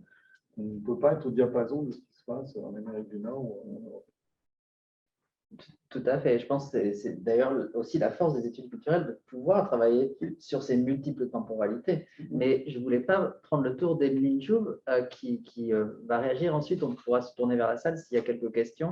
On a commencé un petit peu en retard, donc Jean-Paul Rocky aura une question déjà, mais voilà, j'invite évidemment le public à poser d'autres questions. Donc, Emeline. Oui, c'était par rapport à ta question sur le Transamérique et voire le transatlantique, et pour rebondir à ce que disait Joachim aussi, je pense que la question du temps, non seulement on n'est pas sur la même temporalité d'un point de vue géographique, mais aussi d'un point de vue universitaire, le temps, il nous manque. Voilà, parce que pour pouvoir vraiment créer des projets trans, qu'ils soient disciplinaires ou trans géographiques et culturels, il faut prendre le temps de faire connaissance de l'autre discipline, de faire connaissance de l'autre culture. Et c'est pas, voilà, on nous demande de monter des projets en 3 ans. Il faut avoir voilà, fait les expertises et produit les résultats. Enfin, c'est pas le temps de la recherche. C'est pas, donc, du coup, j'ai l'impression on multiplie, en fait, il y a beaucoup d'initiatives qui sont faites où, en fait, on va multiplier les disciplines aux aires géographiques et les mettre les unes à côté des autres. Mais après, l'autre étape qui serait fascinante, qui serait de vraiment rentrer en interaction, on n'a pas le temps de la faire. Et donc après, comme dit Joachim, voilà, c'est à nous de dire, bon, allez, maintenant, on se donne 15 ans pour monter un projet. Et mais voilà, c'est du temps, de l'énergie et de l'argent qu'on n'a pas parce que les moyens universitaires sont pauvres. Mais en tout cas, c'est vrai qu'on a beaucoup d'énergie. Donc bon, après, voilà, on peut se lancer. Tout à fait. Et je rajouterais juste aussi que l'objet théâtre, par rapport à l'objet cinéma, enfin, ce que tu as dit sur l'objet cinéma en Amérique centrale et du Sud, comme évanescent, comme pas encore là, comme l'objet théâtre est aussi comme ça. C'est-à-dire c'est un objet qui est toujours fuyant. Et donc, c'est peut-être pas exactement pour les mêmes raisons, mais il y a des questions méthodologiques qui semblent être similaires. Mais je voulais passer la parole à la salle, et bien sûr pour que les intervenants puissent répondre. Donc, Jean-Paul Rocky avait une question. Oui, c'était plus une remarque générale. Je voulais remercier les organisateurs de la table ronde et les différents intervenants. Et en fait, ce à quoi je pensais quand j'écoutais les 4 interventions et surtout celle d'Andrea, d'Emeline et de David, pour lesquelles je trouvais qu'il y avait spécifiquement un certain nombre de résonances, c'était la question du politique. Et la question du politique au sens très large, pas seulement la question du politique tel qu'il innerve les objets qu'on travaille, mais aussi le rapport entre le terrain académique, l'espace académique, et le terrain politique au sens très large, au sens du terrain social et la question de la transformation sociale. Parce que historiquement, les cultural studies à l'anglaise, au centre d'études de Birmingham, c'est très ancré sur la transformation sociale et ça pose, ça a été dit par Andrea au début de son intervention, avec cette insistance sur les rapports de pouvoir, ça pose la question de la place faite aux subalternes. Et il me semble que ça, c'est quand même un trait définitoire extrêmement important des cultural studies, au-delà de la variété des expressions culturelles, des différents objets, etc., qu'on va retrouver dans d'autres champs disciplinaires. Et là se pose aussi la question, à mon sens, et j'aimerais bien avoir aussi votre retour, le rapport que nous, en tant qu'universitaires et en tant qu'espace académique, espace de production du savoir, on accorde aussi à ces sujets minoritaires. Et pour rebondir sur ce que David disait au sujet de l'approche études culturelles qui était un peu passée, qui était un peu de l'ordre de la méthodologie plus que de la discipline, Moi, je me demande, je ne suis pas nécessairement en désaccord avec cette lecture-là, mais je me demande si politiquement, ça ne serait pas plus intéressant d'en arriver à une constitution de discipline ou de champ disciplinaire pour pouvoir exister et faire aussi en sorte que s'il y a eu dépolitisation par rapport à la naissance et qu'on se dise en Angleterre, si jamais il y a eu politisation en France des études culturelles, il ne faudrait pas jouer le jeu institutionnel qui est celui de la création des disciplines. Parce que sinon, quand on voit les postes qui sont mis en jeu, à part le mot-clé d'interdisciplinarité ou de transdisciplinarité, il n'y a aucune traduction proprement dite de ces enjeux-là et du lien qu'il y a avec aussi la transformation sociale. Et on est quand même dans une situation où la fracture et le hiatus entre la réalité sociale, la diversité démographique, ethnique, raciale, etc., en France et ce que l'université offre en termes de mémoire est quand même extrêmement importante. Et ça, je pense que ça peut nous interroger. J'aurais voulu avoir votre regard sur cet aspect-là des choses. Peut-être, vu qu'il reste peu de temps, s'il y avait une autre question dans la salle pour que les intervenants puissent répondre aux différentes questions. Non, pas d'autres questions. Donc, je laisse les intervenants répondre. Qui veut répondre? David, je ne sais pas si tu veux prendre la parole. Peut-être qu'on peut répondre et puis après, je rebondis sur… Oui, bah, je sais pas trop quoi dire, mis à part que je suis assez d'accord avec ce que dit Jean-Paul, ou ce que je crois comprendre de ce que dit Jean-Paul. Moi j'ai une inquiétude, en tout cas, effectivement, concernant le côté politique, c'est-à-dire que, comme je disais tout à l'heure, pour moi, l'un des apports des études culturelles, mais j'ai envie de dire, avant ça, pour moi en tout cas, des études féministes et autres, c'était de prendre conscience de la politisation non seulement des objets, mais aussi de mon regard et de la relation qu'on a avec ces objets. Voilà, donc effectivement, par rapport à ce que tu disais sur la fracture et tout, moi, personnellement, je trouve qu'il est important d'encourager les étudiants à travailler sur des œuvres ou des corpus produites par des femmes, des minorités et autres, par des personnes marginales, plutôt que d'insister sur, on va dire, la représentation de la marginalité dans des productions mainstream. Et là d'ailleurs se posent les mêmes problèmes un peu de corpus qu'on disait tout à l'heure, hein, parce qu'effectivement, bon, le cinéma indépendant encore, on arrive à y accéder assez facilement, mais si on veut travailler sur le cinéma des Amérindiennes, voilà, hormis y aller directement et faire un travail de terrain, c'est impossible.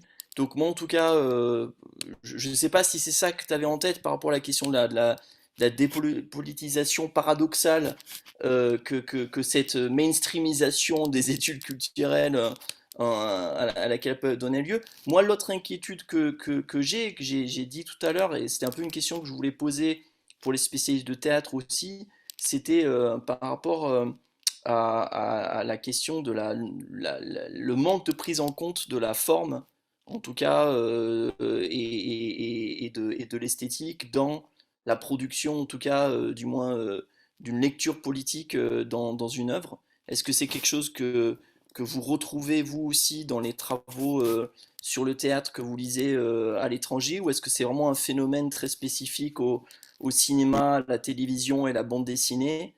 Voilà, c'est une question que j'ai pour vous, pour Jean-Paul aussi, puisqu'il connaît bien. Peut-être d'autres gens veulent réagir aux remarques de Jean-Paul. Je fais juste une petite insiste pour dire qu'en fait, on a encore une 30 minutes de discussion, donc on n'est pas pressé comme je le pensais. Moi-même, j'étais pris dans le décalage espace-temps. Alors, si je peux juste répondre à Jean-Paul, je suis tout à fait d'accord avec cette idée. En fait, je pense que surtout en Amérique centrale, là, par rapport à la relation entre le pouvoir, par exemple, Patricia Fumero, qui est la directrice des études artistiques à l'Université de Costa Rica, elle disait que la différence peut-être avec les études culturelles aux États-Unis et dans le cas d'Amérique centrale et de l'Amérique latine, c'est qu'il y avait déjà une porosité avec des études d'anthropologie et sociologie. Parce que l'art en Amérique centrale, il est politique. Il y a forcément un lien très fort entre la politique et l'art. Donc, on ne peut pas dépolitiser ces objets qui sont déjà très politisés. Donc, je pense que ton commentaire, pour moi, c'était tout à fait juste dans ce sens. Après, je considère qu'il est très important que même nous, les chercheurs, essayons de travailler sur des objets produits, notamment, par exemple, je pense au cinéma communautaire fait par des indigènes. Le problème que je retrouve, moi, par exemple, c'est la question de l'indigénisme me fascine, j'aime beaucoup ces sujets, mais comment y accéder déjà. Si je me trouve ici, c'est très difficile d'avoir l'accès à ce genre de films. Et puis, il faut aller sur place, interroger justement les communautés, parce que là, l'idée de Cultural Studies, c'est qu'on va étudier les groupes marginaux qui ne peuvent pas prendre la parole. Or, là, ils prennent la parole. Ils commencent à créer donc ces groupes, cette communauté qui commence à produire eux-mêmes des films pour donner leur propre représentation. Et là, ça devient très intéressant, parce que donc c'est un changement de pouvoir. Et donc là, je pense qu'il faudrait peut-être étudier ces concepts et voir comment ça peut évoluer. Mais juste très brièvement pour te répondre, Andrea, il me semble que la question que ça pose, c'est non seulement l'objet allogène, hein, la langue, la culture étrangère, l'objet allogène et la place qui lui est faite dans l'espace universitaire français, et ça va poser aussi la question de l'identité de la culture française et la façon dont l'identité, la culture, la formation française oriente, définit l'objet en question. Il me semble que c'est aussi sur ce terrain-là que la question politique va se poser, parce qu'il ne s'agissait pas de dire que l'université était politisée. Il y a eu dans l'histoire de l'université française, bien évidemment, des courants de politisation extrêmement forts. La question, c'est de savoir, de considérer, il me semble, pour le diagnostic, sur le plan du diagnostic, de considérer l'influence politique de certains objets, de certaines méthodes, dans le rapport que l'on a à la culture et l'identité française. Et c'est une question tellement centrale qu'elle rejaillit dans la constitution de la structure de l'université, le CNU, les disciplines, le rapport entre formalisme esthétique et le contenu. Et c'est là où il peut y avoir des frictions, des tensions. Elles sont peut-être productives, mais peut-être aussi qu'il faut considérer que les études culturelles et le travail sur les sujets minoritaires nous permettent aussi de nous interroger sur notre culture à nous et sur ce que l'on entend par majorité aussi.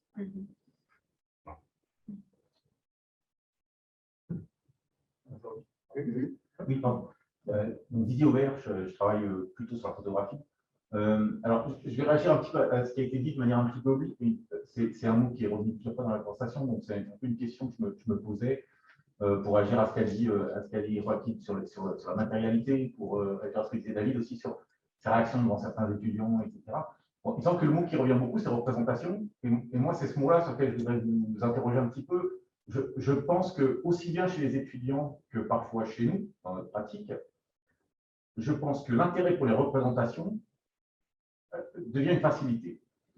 C'est-à-dire que je comprends bien la difficulté d'aller chercher des films indiens sur le lieu où ils ont été faits, mais en fait, pour moi, mais c'est pour ça que j'aimerais avoir votre action, c'est-à-dire que je pense que si les étudiants étudient les minorités chez Marvel, c'est parce que involontairement, on leur a inculqué l'idée que toutes les représentations ont un impact, ce qui n'est pas vrai, parce que tout dépend des conditions économiques, matérielles, de production et de diffusion des images, des films, des pièces. Donc, et il me semble que pour nous, parce qu'on est loin, parce que ceci, parce que les cinémathèques sont fermées, ou brûlent malheureusement, il y a une espèce de facilité à s'interroger beaucoup sur leur représentation, mais pas tellement sur leurs conditions de production et de diffusion. Alors, j'exagère évidemment, il y a évidemment des travaux dessus. Mais voilà, je me demandais un petit peu, et il me semble que dans les cultural studies mal pratiqués ou mal écrits, des fois, moi, c'est ma frustration. Dans certains, je veux bien dire que il y a aussi des choses qui m'intéressent beaucoup, mais c'est vrai que souvent, je trouve que c'est ce qui manque. c'est pas parce qu'il y a telle ou telle minorité dans tel ou tel film, qu'il soit majoritaire, mainstream ou pas mainstream, que ça a un intérêt historique, en fait. Voilà. Donc, je ne sais pas, cette obsession pour la représentation, simplement iconographique. Je crois qu'Emeline avait Oui, demandé la pardon. parole pour peut-être te répondre ou de façon plus générale et ensuite, bien sûr, les autres. Vas-y, Emeline. Oui, alors du coup, je vais peut-être rebondir par rapport à aux deux dernières interventions. Par rapport à la représentation, c'est vrai que c'est une interrogation. Enfin, on peut effectivement se dire qu'il y a beaucoup d'étudiants qui vont travailler sur finalement des représentations spécifiques. Après, je pense que c'est à nous à les encourager à multiplier en fait les types de représentations. C'est vrai que peut-être, par rapport à ce que disait David, on observe actuellement une tendance à une homogénéisation des sujets. On travaille beaucoup sur les séries, on travaille beaucoup sur des objets mainstream en effet. Mais c'est peut-être aussi à nous à aller les encourager à aller voir ailleurs. Donc ça, après c'est compliqué, on n'est pas non plus...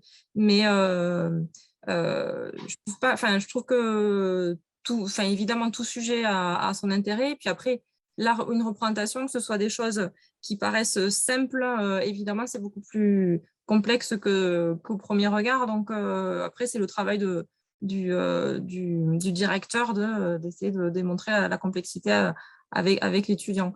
Mais voilà, mais après, c'est vrai que par rapport à ce que disait David et ce que vous disiez, c'est vrai que moi aussi, j'observe le fait que il y a une homogénéisation des sujets qui m'inquiète un peu aussi, parce qu'en termes aussi d'insertion après de nos jeunes chercheurs, hein, je me dis, à un moment donné, ça va saturer par rapport aux offres et à la demande. Déjà que l'offre n'est pas très importante.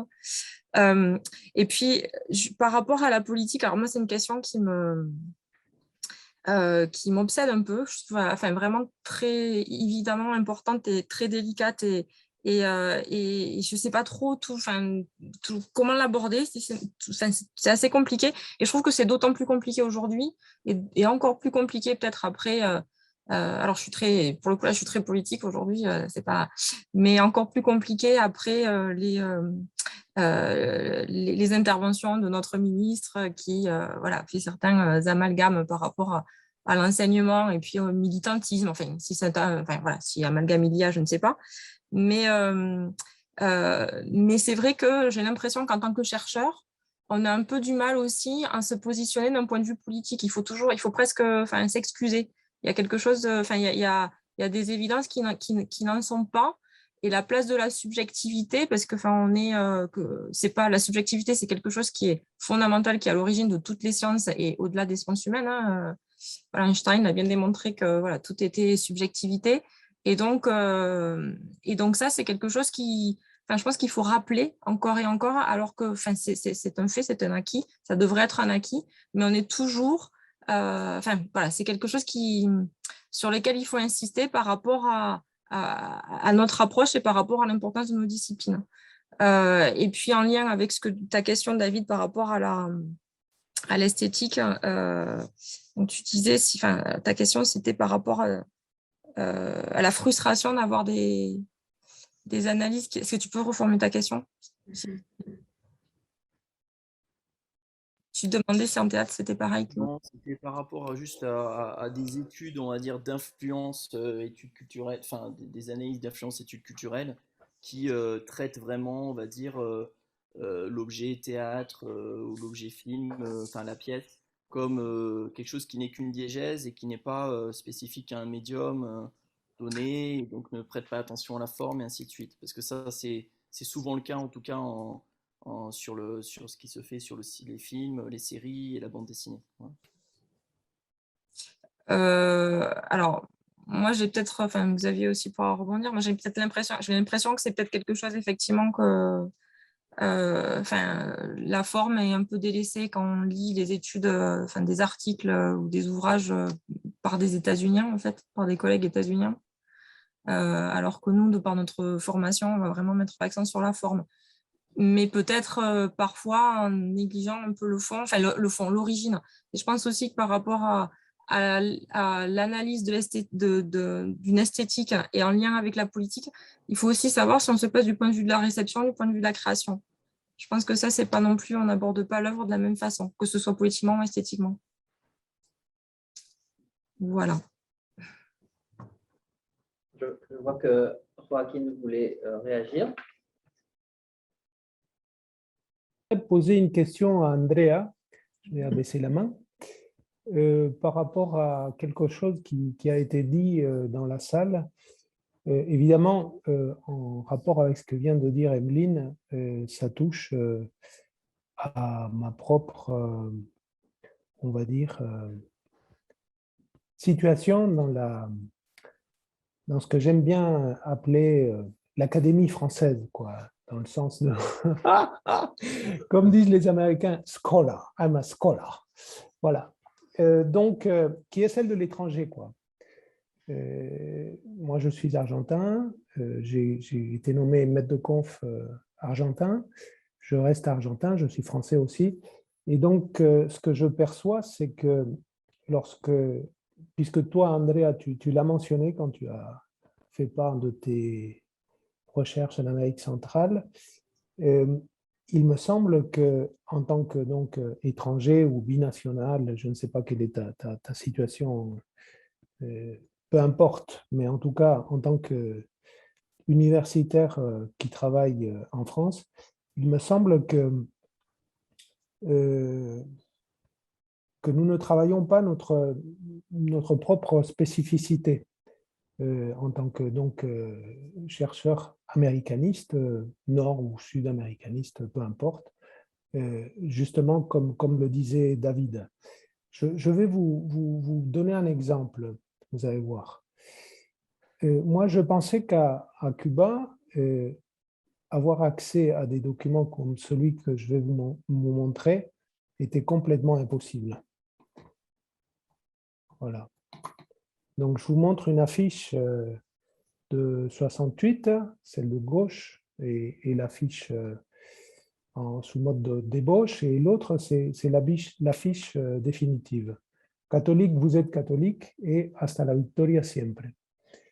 Et donc, j'ai été très surpris, agréablement surpris, je dirais, du fait de pouvoir avoir accès à cela, même sous forme publiée, mais personne ne l'a vu. Lorsque l'affiche est sortie en 2017 dans un livre, personne ne l'a vu. Et donc, c'est en faisant des recherches, notamment à la Cinemateca de Cuba, que j'ai pu avoir accès à l'original et le reproduire récemment dans un livre. Et donc, justement, le fait d'être un chercheur argentin qui travaille en France m'a permis, entre autres, d'avoir la permission de la part de la Cinemateca de Cuba de reproduire cette ébauche et cette affiche. Et je sais, pour l'avoir travaillé, que les autres images sur Guevara sont donc, pour certaines, tabous. Et donc, je m'aperçois qu'en tant que, donc, je le répète, chercheur américaniste d'origine étrangère en France, nous ne sommes pas assez conscients de ce bénéfice-là, notamment en Amérique latine. Je voulais savoir ce que Andrea pensait par rapport à ça, si c'est un avantage ou si c'est un désavantage, et si elle a réfléchi à sa position donc, en termes épistémologiques ou en termes d'engagement sur le terrain. Merci. Merci beaucoup pour cette question, Joaquin, qui évidemment me touche profondément. Tout d'abord parce que justement, quand Jean-Paul posait la question, moi, je réfléchissais, je dis, la question française, moi, je ne suis pas française et je n'ai pas la nationalité. Donc, ce qui me pose parfois beaucoup de problèmes au niveau administratif, mais bon, ça, c'est une autre histoire. Pour vous dire que parfois, j'ai tendance à oublier, pas que je suis latino-américaine, mais quand je travaille, par exemple, quand je prépare mes cours, les cours pour les concours, donc j'essaie de réfléchir à la méthodologie française, qui est très difficile de comprendre, mais qui est très important pour nos étudiants pour les concours. Donc, j'essaie de penser à cette optique. Mais après, quand on me pose ces genres de questions, je me dis, ah oui, mais évidemment, je ne me suis pas posé la question. Donc, il y a des moments où parfois, je pense que cette difficulté d'être étranger dans un système qu'on comprend plus ou moins, on oublie parfois qu'en effet, on est un étranger dans un système. Mais il y a d'autres moments où ça me permet aussi d'avoir des avantages, dans le sens où je peux avoir accès, par exemple en Amérique latine, à certains endroits où un Européen peut-être ne le pourrait pas. parce que je passe pour une latino-américaine ou par exemple Cuba aussi. Donc, il y a aussi une question parfois même culturelle. Donc, j'ai réussi à avoir des copies, par exemple, que normalement on ne pourrait pas avoir, pour vous dire, à Cuba. Enfin, il y a des liens, quand on dit qu'on est latino-américaine, par exemple, Cuba, il y a tout de suite une solidarité extraordinaire. Et je pense que cette solidarité nous permet aussi, nous ouvre des portes. Parfois, ces portes peuvent se fermer dans notre sens aussi. Mais je pense que pour moi, ce qui m'a touché plus dans ta question, c'était le fait qu'il y a des moments où j'oublie. Mais il y a d'autres moments où c'est très important de prendre conscience en fait que je suis une étrangère et que je ne serai jamais française et qu'il y a bien évidemment des questions qui vont m'échapper. Notamment quand je participe à des concours, il y a des spécificités que peut-être on ne maîtrise pas à 100%. Je veux être complètement honnête. Il y a des éléments où je dis oui, je connais ces systèmes, mais en fait, ça restera un système étranger. J'ai fait ma formation de base à l'université à l'étranger, donc au Costa Rica. Et puis après, je suis revenue ici pour continuer mes études. Donc, je suis un peu entre les deux. Et ça peut avoir des avantages comme des avantages. Il y a des moments où on pense qu'on maîtrise quelque chose et parfois, je me demande est-ce que je maîtrise vraiment quelque chose ou je vais être toujours entre les deux. C'est un questionnement que je me fais moi-même. Donc, voilà, quand tu posais la question, je n'ai rien dit, mais j'ai réfléchi au fond de moi et je me dis est-ce que je peux me sentir vraiment touchée par ta question ou par cette réflexion. Et donc, merci beaucoup, Joaquin, pour cette question, parce que c'est vrai que ça, pour nous, en tant qu'étrangers, ça va rester toujours une interrogation. Et des doutes aussi. Comme Andrea, que la réponse que tu viens de faire est aussi une réponse à la remarque que Emeline posait au sujet de ce rapport un peu complexe à la question politique. On peut aborder de façon assez simple, c'est-à-dire que si on ne s'occupe pas de la façon dont les choses sont organisées dans le système dans lequel on est, elles vont s'occuper de nous, elles. Et donc, ça vaut peut-être la peine. Et l'entre-deux que tu décris, c'est aussi le nôtre en tant qu'enseignant-chercheur et citoyen français dans notre rapport à l'objet allogène. C'est une remarque que David avait faite quand il parlait de l'évolution des cultural studies via les États-Unis et le fait que certaines perspectives étaient perçues et identifiées comme des formes d'américanisation de la pratique française et de la culture française. Et c'est d'ailleurs toujours des choses que l'on entend dans les discours publics, hein, quand ça touche à des questions d'identité minoritaire, raciale, de genre, sexuel, etc. Donc, cette question fondamentale du rapport à un objet allogène qui réfléchit aussi notre positionnement et notre construction identitaire, elle me semble absolument fondamentale. Et si nous, on ne s'en saisit pas, malheureusement, je crains que ce que l'on peut aussi observer, c'est-à-dire une certaine démultiplication des objets et une certaine dilution des perspectives, arrive finalement à une forme de neutralisation totale de la dimension politique. Comme ça s'est passé d'ailleurs, ce n'est pas nécessairement quelque chose, une menace qui plane sur les études universitaires françaises. Hein. Ça s'est passé aux États-Unis, la dissociation entre la dimension académique et la dimension politique, militante, mais au sens très large. Hein. Et voilà, ça peut être un choix. Moi, ce qui m'interroge, c'est les évolutions dans lesquelles, finalement, on ne participe pas trop, où on se laisse porter. Il me semble que là, ce sont vraiment des questions fondamentales qui touchent aussi à l'espace universitaire et puis à des questions d'identité française et européenne contemporaine extrêmement fortes.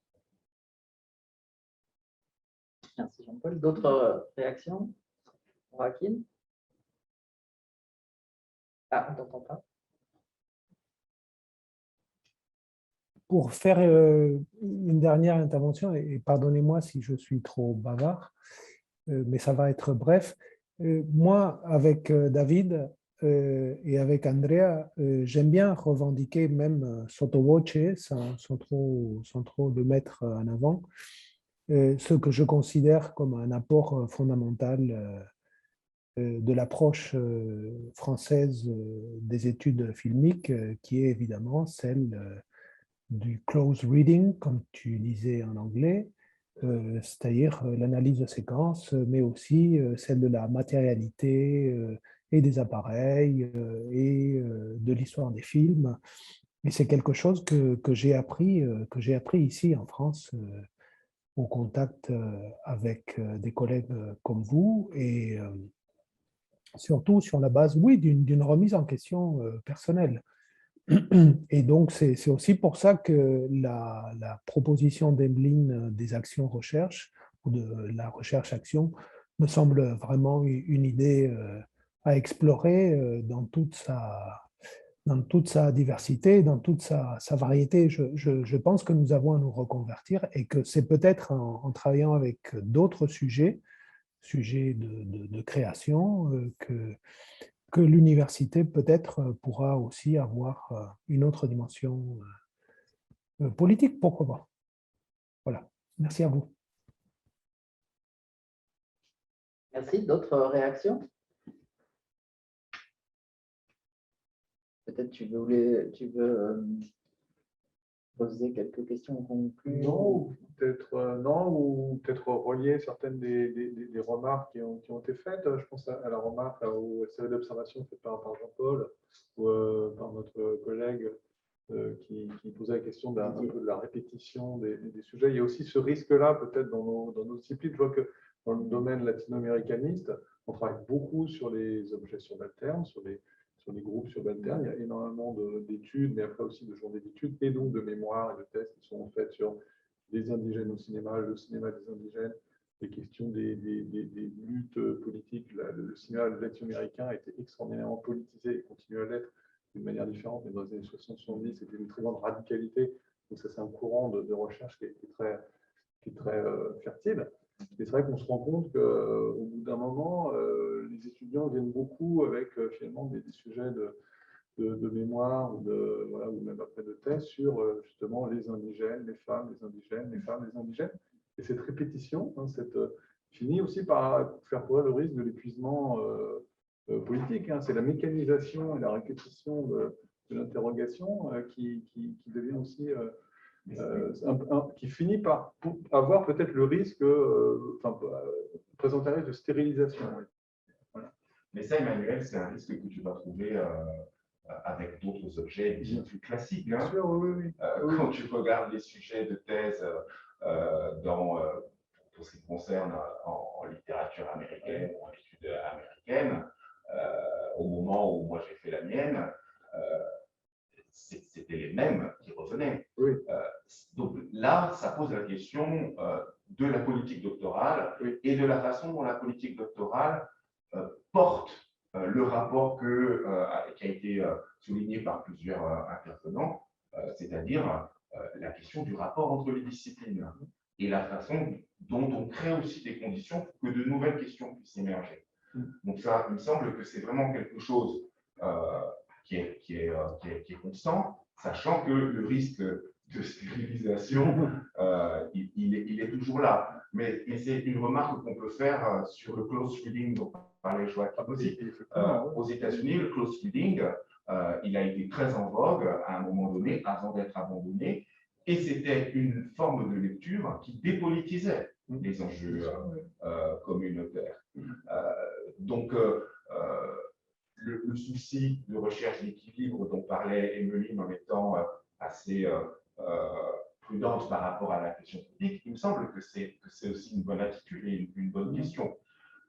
Moi, je ne suis pas en train de dire qu'il faut politiser à tout craint, mais je dis que la question politique, elle est là, et qu'elle est d'autant plus là que dans les cultural studies et dans les études culturelles, elle était même à la fondation en fait, de ce champ disciplinaire ou de ce champ d'études, que ça s'est imposé pour des questions politiques et de transformation sociale.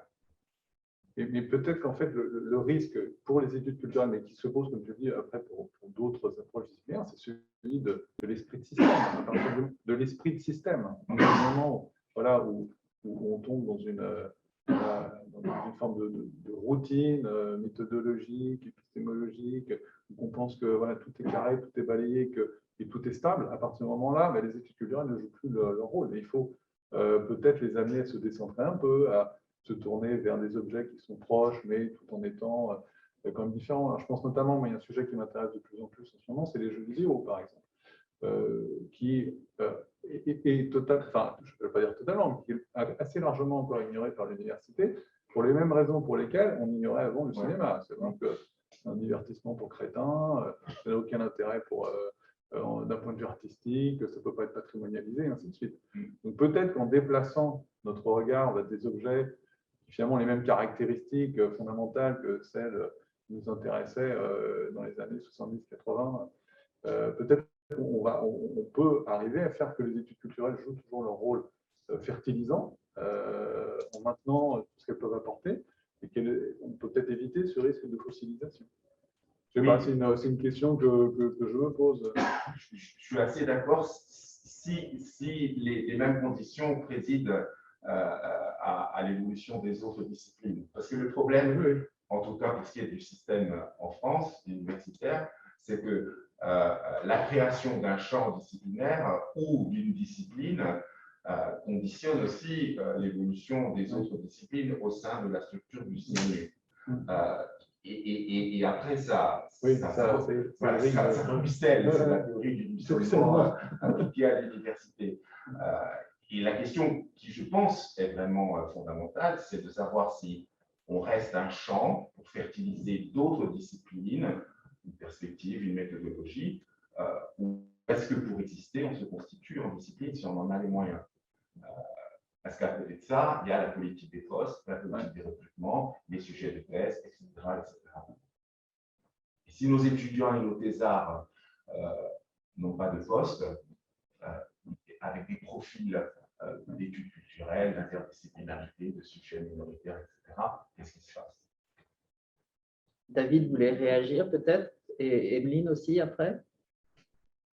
Non, moi je voulais juste dire qu'effectivement, je l'avais déjà un peu dit tout à l'heure, mais par rapport à ce que disait Rocky sur Jean-Paul, excusez-moi, Jean-Paul sur Tu peux m'interrompre dans le versant culture. Je suis désolé, c'est la fatigue. Le 1, le 2, le 3, le 4. Ouais.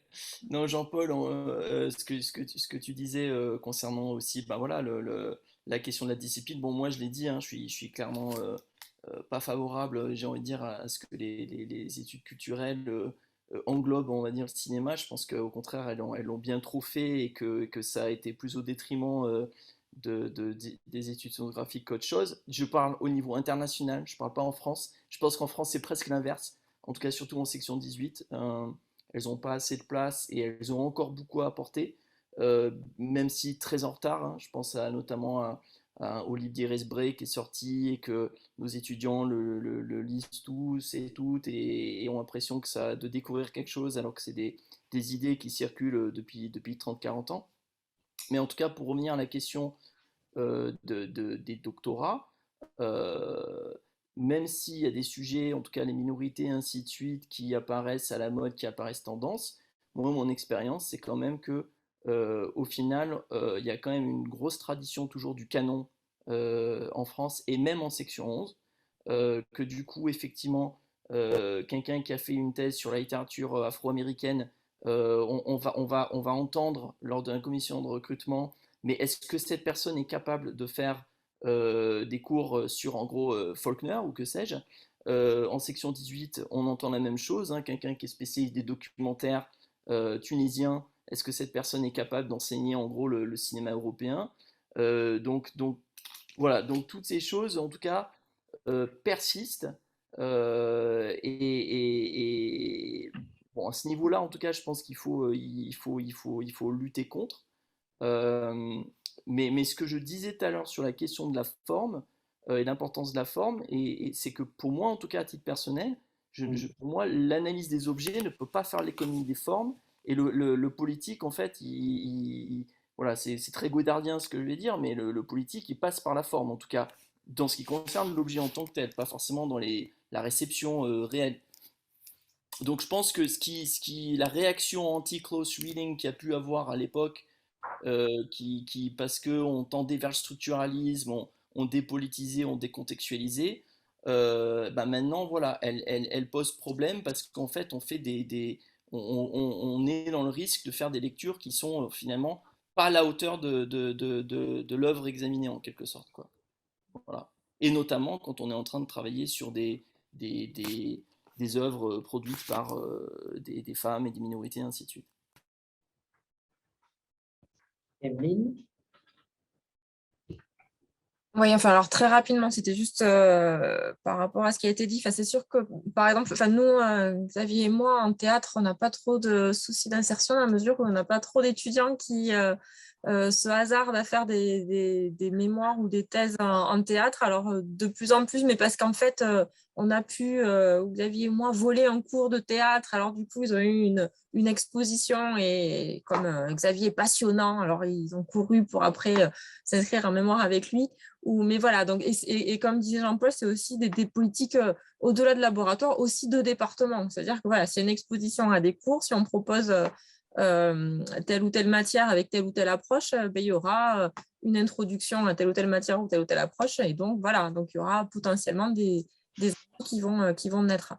Donc, ça, c'était une chose. Et puis après, c'était une question que tu avais posée en amont, Xavier. Je te prie de m'excuser parce que je n'ai pas rebondi de suite et donc je rebondis à la fin. C'est par rapport à la place du théâtre dans les études culturelles. Je pense qu'aussi que, enfin, les cultural studies, comme les cultural studies pendant longtemps, c'était vraiment la culture mainstream et qui a vraiment entendu avec le théâtre, où on pense que le théâtre, c'est un art élitiste, alors que c'est tout sauf ça. Je pense que ça a été une des raisons qui explique qu'effectivement, il n'y a pas beaucoup, enfin en tout cas chez nous, hein, pas aux États-Unis, parce que les Américains abordent le théâtre avec la perspective cultural studies, mais chez nous, voilà, on ne va pas forcément aborder le théâtre en 18 ou en 11 avec via ce prisme-là, parce que le théâtre, c'est noble. Voilà. C'est une hypothèse. Merci beaucoup pour cette belle hypothèse de fin.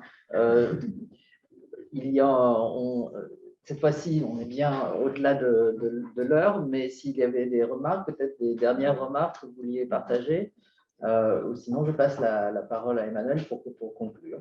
Alors, en fait, oui, je veux juste conclure de manière très factuelle pour rappeler, là, en fait, pour parler de, voilà, en tant que latino-américanisme, nous étions trop spécialistes de cinéma, mais il ne faut pas oublier que nous avons aussi des collègues qui travaillent en théâtre, mais c'est vrai que j'ai l'impression que par rapport aux études nord-américaines, c'est sans doute encore moins développé, malheureusement, chez nous. Il y a quand même plus de gens qui travaillent sur le théâtre latino-américain. Moi, il me semble que, juste pour rebondir sur ce que disait Emeline, c'est que, et peut-être pour répondre à ce que tu dis, c'est qu'il y a aussi l'apport des studies, et donc de ce qui est aux États-Unis, hein, ça va être performance studies, et qui peut être un biais pour lier l'écran, la scène, l'histoire, la matérialité dont Joaquin nous a très bien parlé. Donc, et une réflexion épistémologique sur comment on pratique les cultural studies qui peut être très stimulant et peut bien s'appliquer et faire écho à de nombreuses questions qui ont été posées dans cette table ronde. Donc, il me semble que je pense que l'idée de décloisonnement, de déplacement, de décentrement, de transnationalité sont encore importantes et sont peut-être à la fois passées mais aussi présentes, et on peut, je pense, les renouveler grâce à cet angle, cette approche des cultural studies, comme il me semble qu'on a pu pressentir dans les échanges que nous avons eus aujourd'hui. Donc, si tout le monde a pu s'exprimer, je vais remercier encore une fois tout le monde, IDEA, Lisa, les participants pour leurs remarques et leurs idées stimulantes, et puis Emmanuel aussi. Non, mais Encore je crois que tu organisateur. as tout dit parfaitement, tu as vu avec les mots qu'il fallait. Donc, je ne peux que renouveler mes remerciements aux organisateurs, au labo, aux participants et aussi bien entendu au public qui était présent physiquement et en ligne hein, dans cette période de pandémie qui continue encore malheureusement.